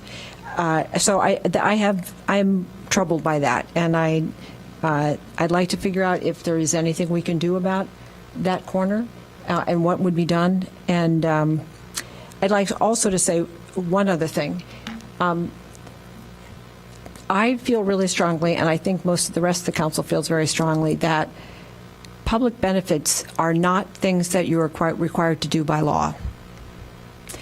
Telling us what the real estate taxes will be on a property has the same benefit to me as telling me that you're including fire doors on your property and we require you to have the fire doors. That's not a public benefit. It's something that's required by law. Public benefits are things that are in addition, things that are different, that really make this project particularly attractive to us and are a fair trade-off for the zoning and variances that are being requested. Affordable housing is now part of our law. I don't consider that to be a public benefit that should be touted by any development. It's part of our law. It should be done. So if you subtract those two things from that, I think it was a $44,500,000 number. I think just rough math, it's well below $1 million in terms of what the benefits are, probably much less than that when I looked at the list.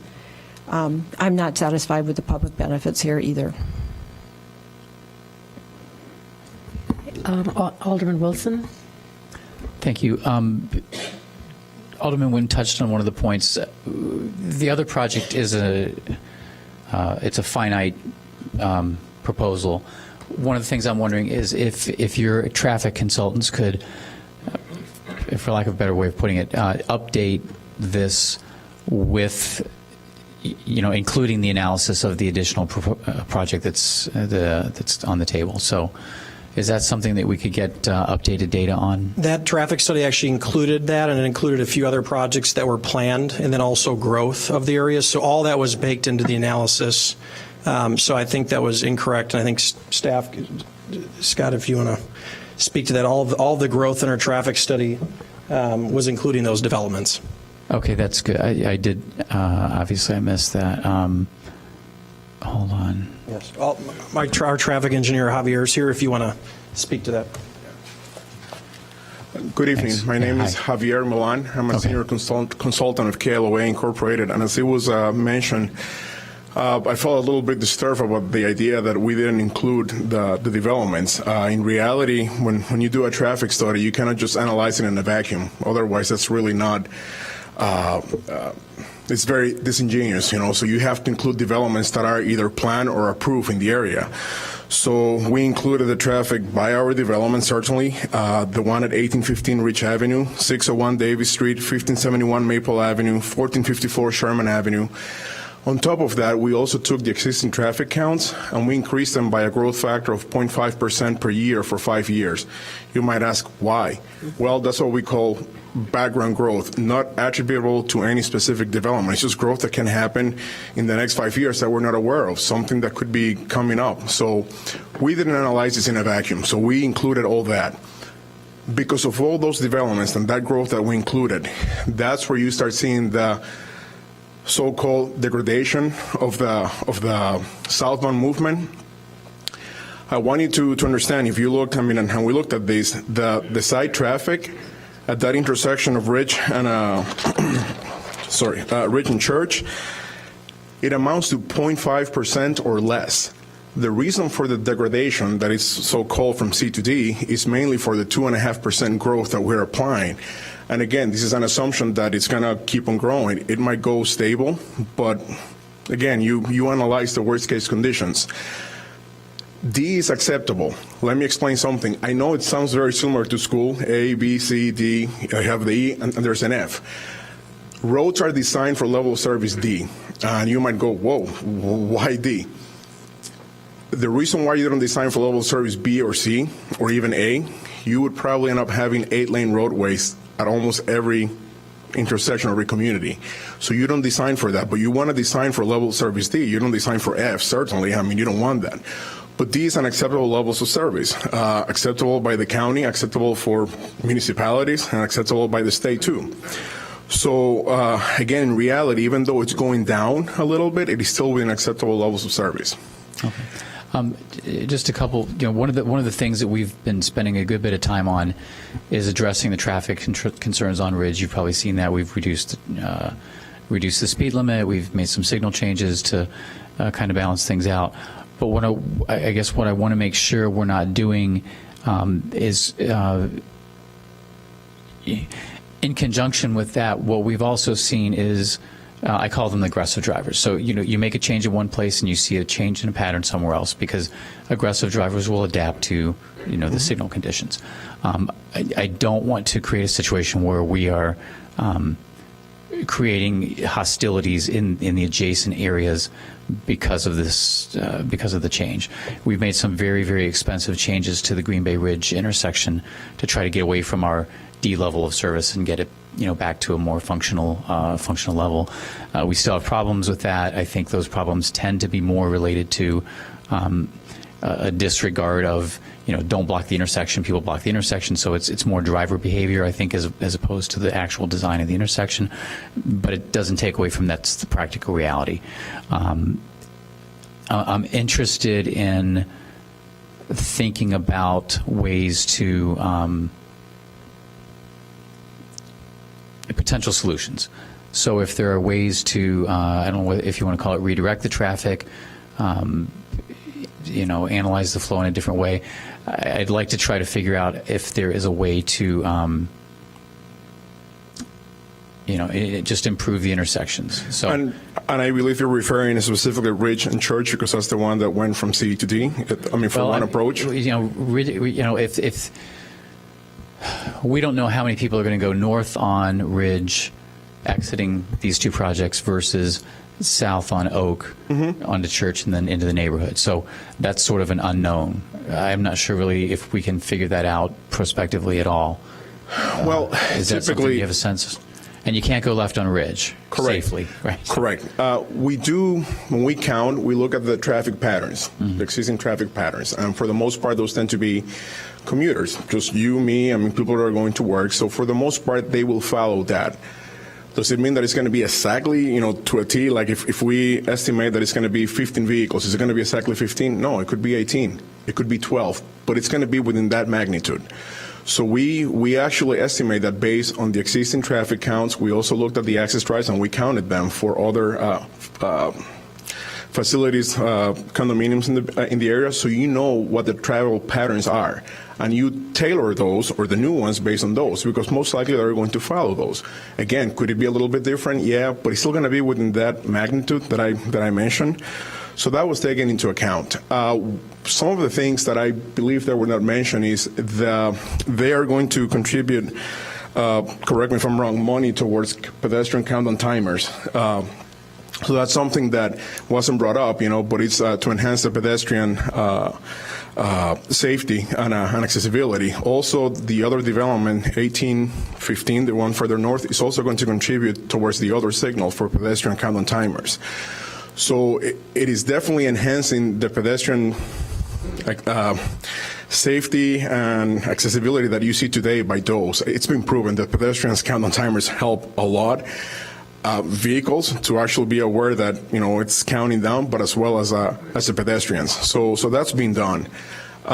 Sorry if I digress, but I know it was brought up about the trucks, the truck route, Oak and Clark. If you remember, they are in combination, in tandem. 1815 is actually redoing that intersection because right now it's a little bit awkward. And everybody has seen it, driven it. So they're redoing that intersection, and they're providing crosswalks on the north leg and crosswalks on the west leg. And they are actually softening the southwest radius or curvature and opening the radius on the east side. And the reason for that is because of trucks. Because right now, under existing conditions, the big trucks, they do it, but cannot make it. And what they do is just they encroach. And what we're trying to do is just make it better. If something is encroaching, you try to alleviate or help. So in conjunction by doing that, we're actually accommodating those trucks that today are encroaching. And you have seen it, we have seen it, we have the video. So there's a lot of things that are being done in here to actually rectify existing deficiencies and not make it worse. Okay, I apologize for not catching that 1851. It is in there. Oddly enough, I caught that you had 601 Davis, which we didn't approve. Another point that I am concerned about is the staging of the project and things like where the construction worker is going to park, things of that nature. So a recently approved project that we looked at had a bit of a, I'll call it a coherent plan for how that staging is going to work and how that's going to look. So if we could get something along those lines. So, and I would like the developer to collaborate with the other developer in putting that together for us, because I think it's going to require a collaborative effort. You can't have people parking 6 blocks up Church Street. I guess you could, but we want to make sure that this is organized and it doesn't create a 2-year-long or a 1.5-year-long, really, really unsafe situation for everybody in the neighborhood. I think, Johnny, is that something you can? That's a great question. I think that was brought up at one of our first neighborhood meetings about alley traffic and blocking and reversing. So our plan is to stage all within our site. We have a southern area that's the main drive, and you can stage there. We're going to have to, work with, deliveries, et cetera, with Flagman and working with the project to the north. But as part of working with the church and a lot of the other concerns, Alderman Braithwaite, we want to have a joint meeting before any project were to ever break ground to say, here's what is going to go on. We're going to notice you when big activities are going to occur. Here's when precast is going to be delivered. Here's when steel is going to get delivered. So look out for it, and we'll work with that communication. But we did not want to host that meeting until we were through the process like this evening. But just know that it's on our list. It's as important as anyone to be safe, keep our workers safe, keep the neighborhood safe. So we will work with the alderman to confirm and make sure that that condition stays within the ordinance, and I believe it is within the ordinance tonight. Thank you. Thanks. Thank you. Alderman Suffredin? Johnny, sorry, don't come back, please. So the 136 parking spaces you have on site, do you intend to rent those out a la carte to residents? Those will be for employees? It's going to be for employees, rental, and then there'll be some visitor stalls on the ground level. Okay, so do you anticipate that all visitors to your residence would likely use that garage, or would they use Most on-street likely, parking? yeah. Do you see, and I don't know what the Sienna parking situation is in the church parking lot, do you see any possible solution to the caretaker parking issue? Yeah, that's a great comment. We've actually reached out to some of the folks at Sienna to have a discussion about that. We did hear back. We will commit to working with them to have caregiver parking. We just don't know who's it going to go through. Is it the program? Is it the owners? Okay. But ownership of the office building is willing, and we're willing to make sure we connect and allow for that to occur. Okay, and do we have, as we try and sort through that problem, do we have like a reliable number of how many caretakers we're talking, what schedules we're talking? I believe, I don't know the schedules, but I believe I've heard 10 plus minus, but that wouldn't be in my realm, and there are different times, different periods of the day. Okay, because I think that's an issue that we're going to have to figure out, and I'd like to have as much information as possible as we try and sort through it. Yep, and we're committed to working with them and offering that parking. Do you know, does the church rent out their lot? I don't. Okay. Yeah, we can discuss that. Okay. Thank you. And we've also been told, working with a general contractor that's done work in Evanston, that some of the community or the city parking decks, they want the construction workers to utilize those. So we are full in agreement that we are not trying to go into neighborhoods and park. We're all for the close proximity, public ramps, pay those fees for our workers. What's your best case scenario anticipated construction schedule? I think the schedule that we're looking at is pretty similar to the other project, maybe plus minus a month. So I think the goal is, and we've spoken with the church, is it's better to get it all done at once than 18 months, deliver another 18 months. So our goal is to meet their same deadline, and that's obviously conditioned upon getting through this committee and the next steps. But we're here to try to break ground if all goes well this fall. Okay. Thank you. Thank you. No one else. I have a couple of questions. Our KLOA representative, thank you. So I'm concerned about the traffic, frankly. Can you tell me what other intersections, how many intersections you're aware of in Evanston that are at a D rating right now? I don't know. I couldn't tell you, but I'm pretty sure there's a few. It's not only just one or two intersections. I'm pretty sure there's a few that are D. Yeah, my understanding was that generally the city is closer to B than D. I could be wrong. Okay. I could be completely wrong. I was just curious, as long as you were here and a resource. This is a route that I'm really familiar with. I had a business in the 1000 block of Davis Street. Not only did I traverse this multiple times a day, but the large trucks servicing our business came down this route as well. I can tell you that even in the best weather, I mean, not winter conditions or snow conditions, this was a very, very tight road to travel, and I'm really concerned about that. In snowy weather, it was almost impossible. You would have to wait for another car to come before you went. So I'm concerned about cutting the number of loading berths from 2 to 1. I'm not sure what the reason for that is. It may be the access to the site, that you wanted to keep one access route or way in. But I think that's going to also add to the congestion of this, of the turn. And I cannot see this working. Is there any reassurance that you can give? I've looked at what's here and. Well, I can tell you this, and again, active adult, you saw and you heard what it is. It is definitely less intense than an apartment. It is less intense than any other land use. Let me just finish my Okay, I'm my going to train take of thought. exception to that because I have a lot of active adults in my ward, so. No. I And they all understand that, drive. but I'm not saying they don't drive. But I'm talking active adults for the most part.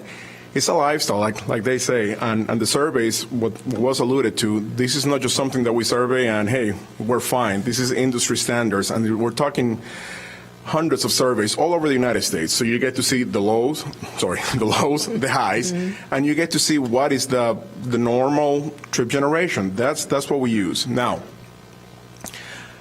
as it was alluded to, some of these people are retired, some might still be working, they might be working part-time. You have the whole gamut, the whole broad spectrum. The people that are retired, like my mom and dad, they're still very active. They still live in their home. But they avoid driving at 7 in the morning or 8. They rather leave a little bit later because they're sick and tired of driving in traffic. And I know it. They just leave a little bit later. Those are one of the characteristics that you will see in here. Another one is people that are 55 or older.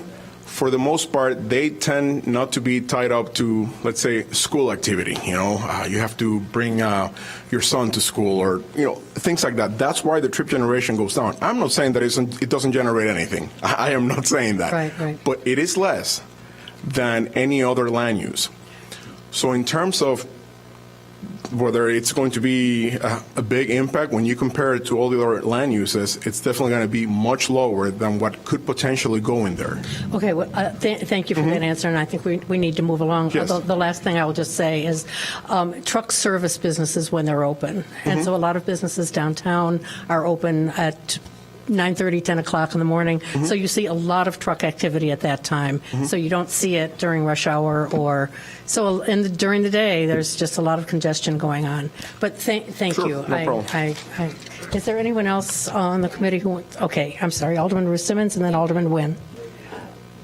So were there, from my understanding, if you could maybe, Scott, help me out, were there an excessive amount of variances? Wasn't this quite a compliant project? And would that work in committee include some attention to traffic and parking, and where's the compliance there?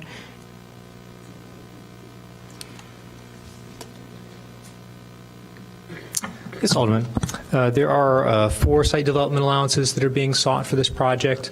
They're relatively minor in nature compared to what we've seen in some other plan developments. As stated, they're not seeking to exceed a maximum site development allowance for height. They're within the floor area ratio, so overall volume for the project. They are within the parking requirements. 122 are required. They're providing 136, with some of those being tandem, but exceeding the 122 required. So development allowances that are there, the loading berth, 1 being provided versus 2, the setback being compliant at the first floor, second and third floor being a variance there, or site development allowance for the amount of setback on those levels, but then again becoming compliant for the remaining levels of the parking. So in general, they are lesser than some other developments. And for our inclusionary housing compliance? For that, there are 2 options under the IHO. As you all are aware, they can either provide fee in lieu or provide 10% of units on site. In this case, the code would require if the on site to be all at 50 and 60% of area median income. In this case, they're providing the full 10%, the number of units, 17 units on site. However, the allocation of those are at 50, 60, and 80%, so slightly more than half. Meeting the AMI as required by ordinance of 50 and 60%, 9 of those units, and then 8 of the units at 80% is what they're proposed. In comparison to other developments, that is more units on site and closer to the on-site requirement of the IHO. Thank you. You're welcome. Alderman Nguyen? Yes, I have a question for Mr. Okay. Wait, just 1 second, Alderman Braithwaite. Let's let the committee finish first. Alderman Nguyen had her light on. Just 1 second. I had a question for the developer. I wanted to ask, in terms of looking at other is active senior development. Do you have a sense of, I mean, obviously this would probably vary by individual, but what's the average time that someone lives in this? Because my understanding is that if someone loses mobility for whatever reason at age 71, caregivers are allowed to come in and provide some care. Is that correct? Yes, we would not restrict anything. We don't have the right to restrict. Typically, what we've seen is people would live there until life change, and then they would move to across the street to the continuum of care, for instance, just north of this. Okay. Average length of stay is longer, and that's one of the reasons why at our earlier meeting with the loading bursts, everything is going to be organized for move-ins and move-outs with staff level on site. You're not going to have a lot of move-ins like a traditional apartment every year, people looking for the best deal. They're moving there for a period of time, plus minus 5 to 6 years, as they're selling their home and moving and wanting to stay within community. So as part of our condition, we have to abide by and administer all loading and deliveries to occur within that one loading dock. We've never built one with two. I think it's more of a code driven. And then you add the age restriction, longer stay, on-site staff, double the staff because it's active versus a traditional. So that's why we were comfortable, and I think why Dapper and the staff reviewed it and our traffic consultant. We typically, we also don't have an alley running on our site, and that would be a lot easier if we could just have a drop off. Usually the code, you build it, but you use one. That's traditionally of how we looked at that. So anyone coming to rent then has to schedule their move-in with you with the on-site We have to hand over the management. keys. We have the elevator lockdown. You schedule it between morning or around people's schedules. So it all has to go through our property management that's on site. All right, so then the property management is then also coordinating the move-ins and move-outs with any truck deliveries to the building as well? Correct. And that's part of the ordinance approval that we have to do that. Okay, all right, thank you. Thank you. Alderman Braithwaite. Thank you, Alderman Fisk, members of the committee. So just to share as a point of information, and I feel the responsibility to do that because this issue of traffic has come up, and it's one that when you listen, it will stir emotion to the point where at the last Plan Commission, I had asked Officer Napier as a follow-up to one of our neighborhood meetings to do a speed study. And I compare it to this exact same situation that we had in front of the waste transfer station. When you see large trucks and you are standing, there is a perception of speed of the vehicles. And one of the things that, and I'm asking Scott, I'm hoping that you can pull up the notes from the Plan Commission meeting, that it was very important that we explain to the neighbors that I understand their concerns, and that when you come around that corner, you actually are forced to slow down. I was just having this discussion with Alderman Holmes with our meeting at the church that typically, and I use that road quite a bit, the most busiest time of that neighborhood, of that bend, is on Friday and Saturday after 7 o'clock. Otherwise, there are times where you can almost roll a bowling ball. But again, just out of a sense of responsibility, I think it's important that when you look at that speed study, when you're coming around that corner, Alderman Fisk, any season, day or night, you are forced to slow down because of the curve of that. And we have, and I think, again, it's important to note that within the second ward, we have a numerous disability communities, particularly right there on Dempster. And I specifically asked Officer Napier, have we have any major concerns, or major accidents along Dempster, because we have Rimland services and we also have Dreams, which is a much faster route. I don't want to compare apples to apples, but the point I want to make is that there are disabled families and communities all over Evanston, and we do an excellent job making sure that we protect them, and I don't think that this corner is going to be any different. Oppose the project for any reason that you want, but please, I think it would be irresponsible if I didn't say something that corner is just as safe as any other corner here in Evanston. Thank you. Thank you, Alderman Braithwaite. And I'll just take a minute to say I'm extremely familiar with this route. So anyone else on the committee? Well, maybe it just super fast. It's the observation and concern I have on the change to the intersections is human nature is that if you if you get stuck at the light 2 cycles, you're going to be frustrated, and you're going to, proceed beyond that point in a potentially a more assertive fashion. So that's kind of what I'm getting at, and I think you understood from the dialogue that we had.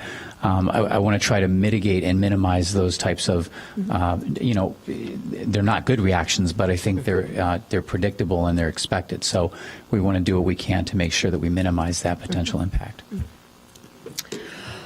Okay, what is the committee's wish? What would you like to do? I think there's a motion introduced. I think just move it to council, and there's more conversation to be had. There are obviously other council members, so I think other people should have a chance to weigh in on it. Okay, do you want to keep it at committee? Okay, so you don't want to keep it at committee, you want it to go to council. Okay. So is there a motion to do that? Did you make a I motion? think there was originally a motion, right? No, I don't think No? so. Oh, I'm sorry. Okay, I'll move to introduce. Second. Okay, all those in favor say aye. Aye. Aye. Any opposed? No. Okay, we're got some more things to do. I don't think there is any citizen comment on the next one. Yes. I think we should ask Alderman Rainey what she would like to do. I would like to move approval of the plan development at 128, 132 Chicago Avenue. Okay, it's been moved and seconded. It's ordinance 61018, the map amendment for the plan development and special use for an open sales lot at 128 to 132 Chicago Avenue. The Plan Commission and staff recommend adoption of this ordinance to rezone the northern portion of the property from the C1 Commercial District to the B3 Business District. Special use for an open sales yard in the B3 Business District, and a planned development in the B3 Business District to construct a 5-story mixed-use building with approximately almost 5,000 square feet of indoor ground floor commercial space, approximately 7,000 square feet of outdoor garden open sales lot, 26 dwelling units and 30 parking spaces. 3 site development allowances are requested for the number of parking spaces, fence location, and parking setbacks. It's moved for introduction, and it has been seconded. Does anyone want to speak to this? Alderman Rainey. Yes. Is there anybody who wants to make a presentation of this? Oh, I'm sorry. Is there anyone who wants to make a presentation? Yeah, they do. They're here. Okay. Oh, okay, great. Otherwise, we could just suspend the rules and pass this and move on. We could do that too. But I think it deserves What would you like? a presentation. Okay, let's have a presentation.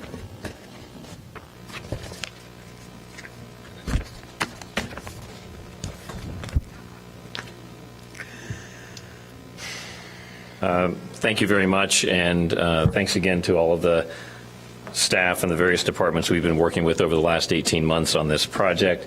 As you'll see, this is a relatively modest scale project, but one, given its location and the history of the site, we believe it will have a pretty significant positive impact on the neighborhood and the city, known as Evanston Gateway, because of its strategic location coming into the city at the northwest corner of Chicago and Howard Street.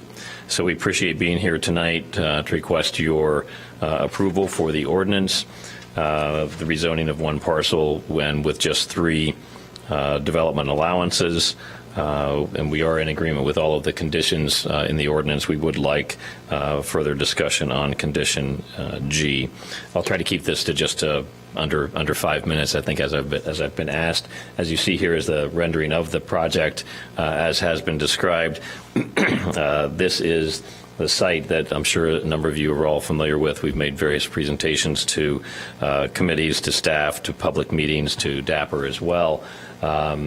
In between the rail yard, the CTA rail yards, and the Metro tracks at the northwest corner. This is what it looked like.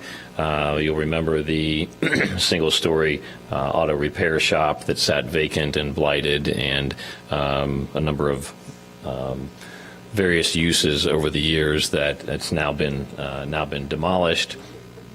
A little bit of a rendering showing the scale of the property. 5 stories. We're limited to a 5-story property with the outdoor yard. This will be the nation's first education-based garden center, and very proud to be bringing it to Evanston. We think it will create great energy and continue the positive transformation along Howard Street. We talked about the public benefits that we believe that we will be adding here. The primary public benefit, I would say, is really the overall transformation of the site, taking a long blighted site with a storied past. We've already demolished the building. We've cleaned up the site, and we look forward to really transforming the site, creating a much more walkable location, creating the destination, one that is a green destination, one that is a very positive, energetic destination as well as good design.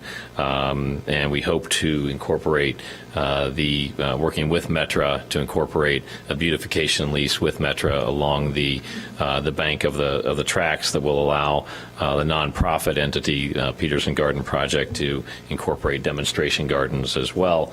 I won't go through all of these public benefits, but again, we've discussed these at length with the Planning Commission, with DAPR, and with staff as well. The site plan shows that the building will be situated at the south end of the site with a very nice and green open garden yard for the retail. The retail use will also include an integrated coffee shop and cafe consistent with the theme known as City Grange, very sustainable, very integrated with the theme of teaching people to eat what they grow what they eat, and a number of the items that will be sold at the garden center will also be used on the menu of the coffee shop. We won't go into a lot of detail of City Grange. I think we've made this presentation quite a bit. LaManda Joy is the owner of City Grange and the founder of the nonprofit Peterson Garden Project, from which City Grange will be spinning off.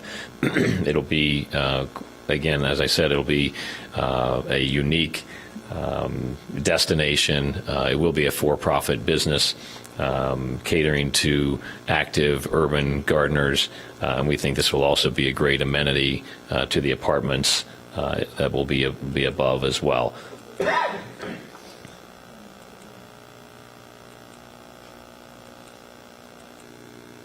So this is looking at the site from the north, from where the parking lot is situated to the north. Again, a nice open garden yard. The green strip to the right is what we hope to have as working with Metra for the beautification lease on the embankment. The plan for the apartments, we will have also looking to have 20% of the affordable housing requirements. Our plan has all of these units on site in the property. We think it goes a long ways toward the target market here, which would be a very diverse group of renters, active gardeners, active seniors, students, medical professionals. We think it's going to be a great community.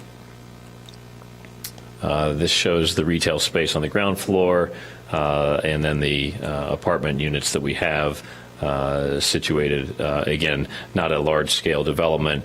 None of the development allowances that we are seeking have anything to do with height or number of units or density. Really focused on the parking spaces, location of a fence, and then minor setbacks for the parking lot at the north.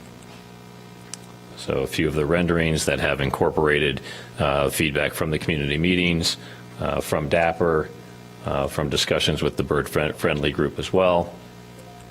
And there you have it. Thank you. Thank you very much, Erica. Can we have the lights on?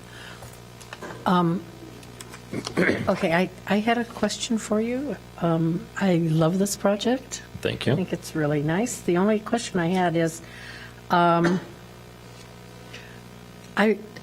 think It would look a lot nicer if you could push the building back a couple of feet and put some green around the intersection. Okay. I mean, when you look at the building just straight on, it looks like, oh, here's a building right here on the corner. But you're doing so much wonderful green education and, work on the north side of the building. If there could just be a little bit of green on that facade in some way or another, Yeah. I think that would be very nice.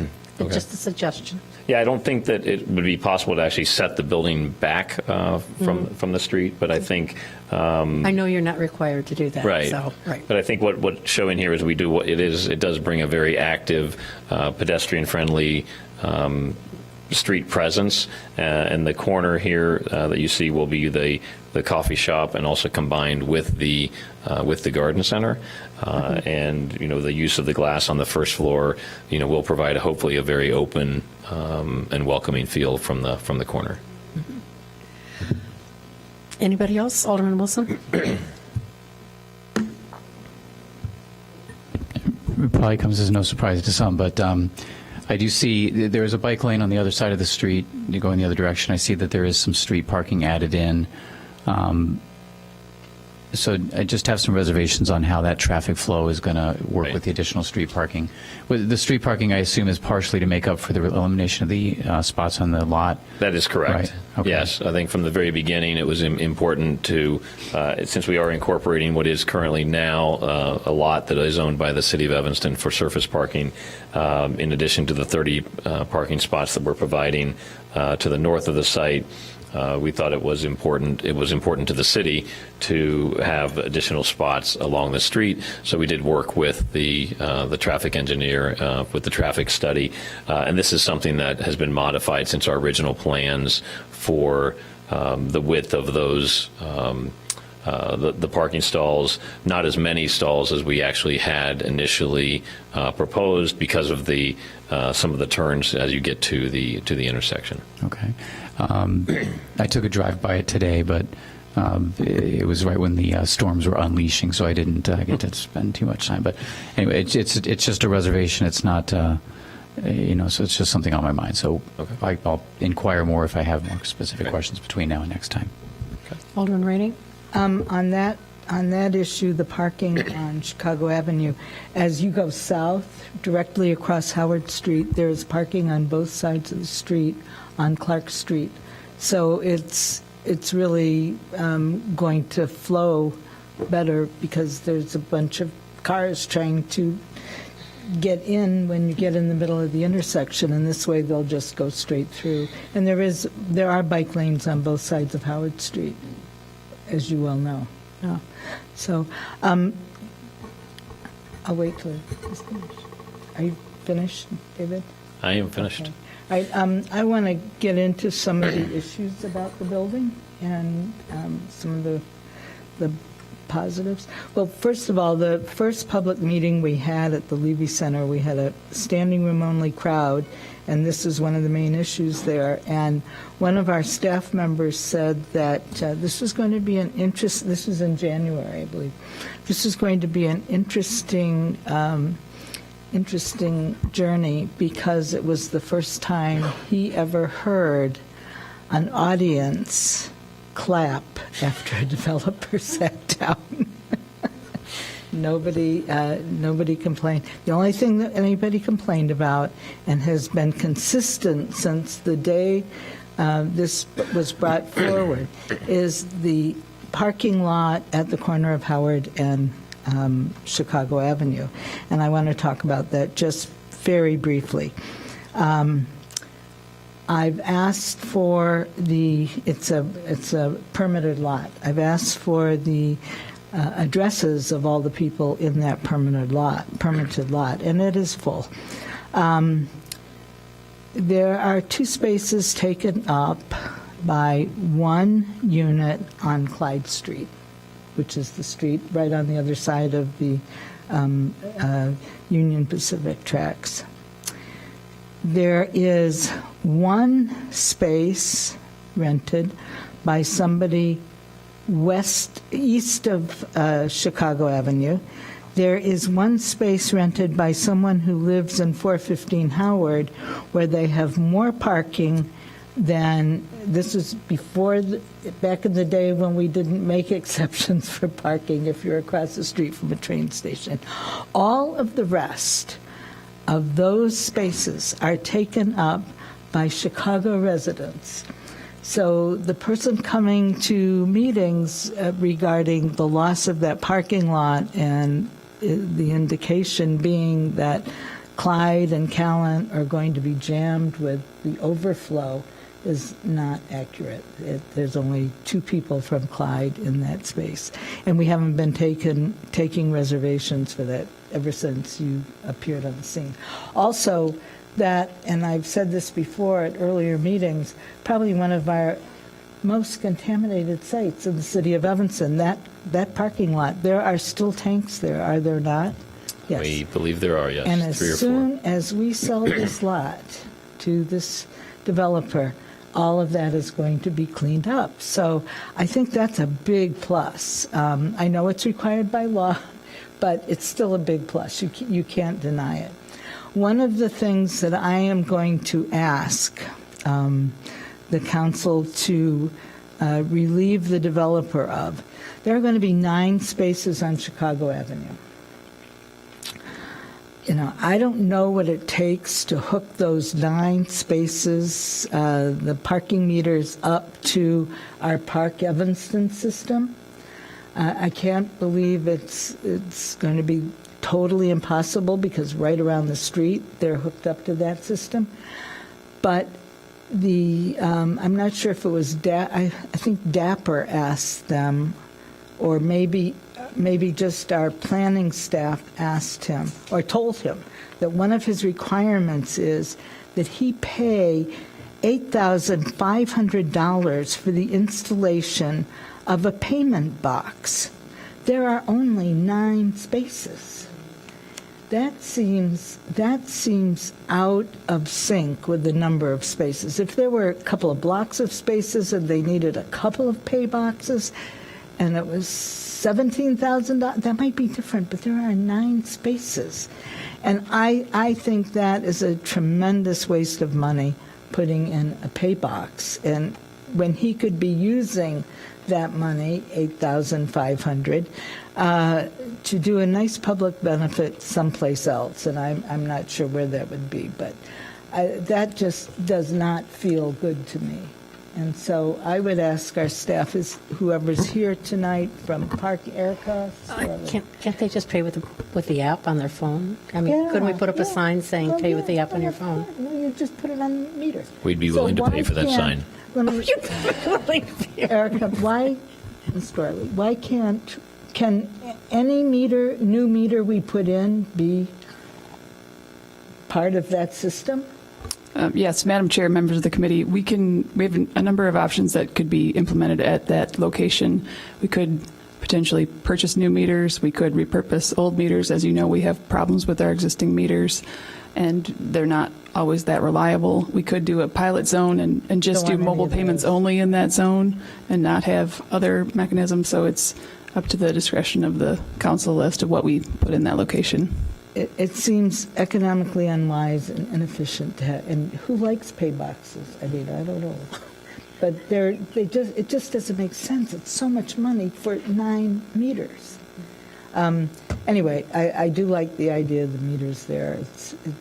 I want to tell you all that our highly attended, well-attended business association meetings are just absolutely thrilled with this project. We have looked, all of us have looked at this corner for so many years thinking, how could the city, and these are my words, how could the city allow this mess to exist?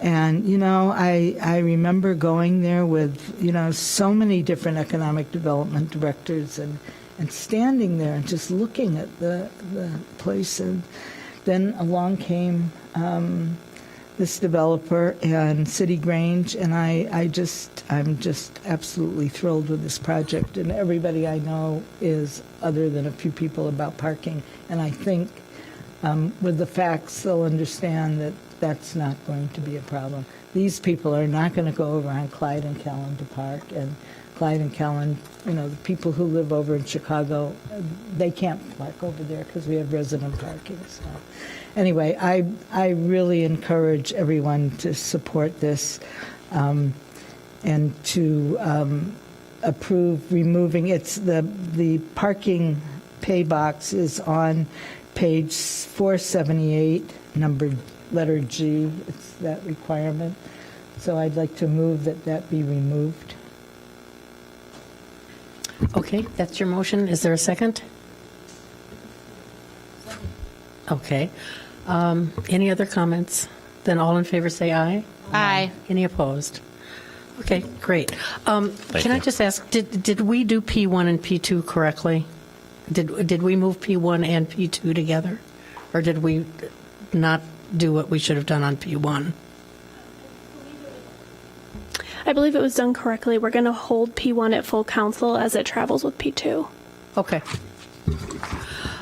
Well, then, how do we hold? Yes. How do we hold it at full council if we haven't sent it there? Because it's here. That was just my direction from Michelle. So if it's still here, then we just won't take it to full council.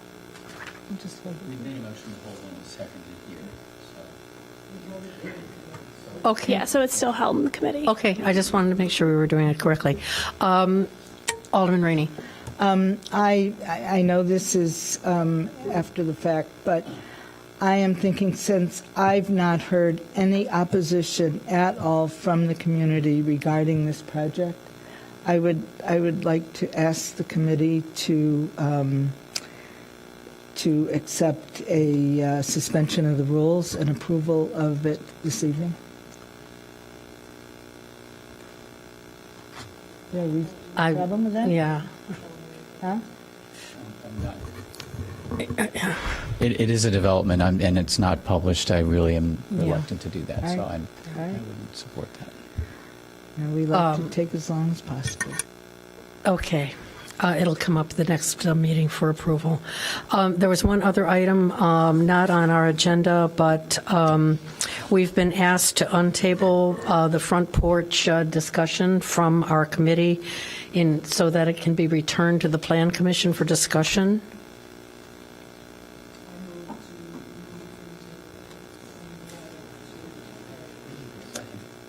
Okay.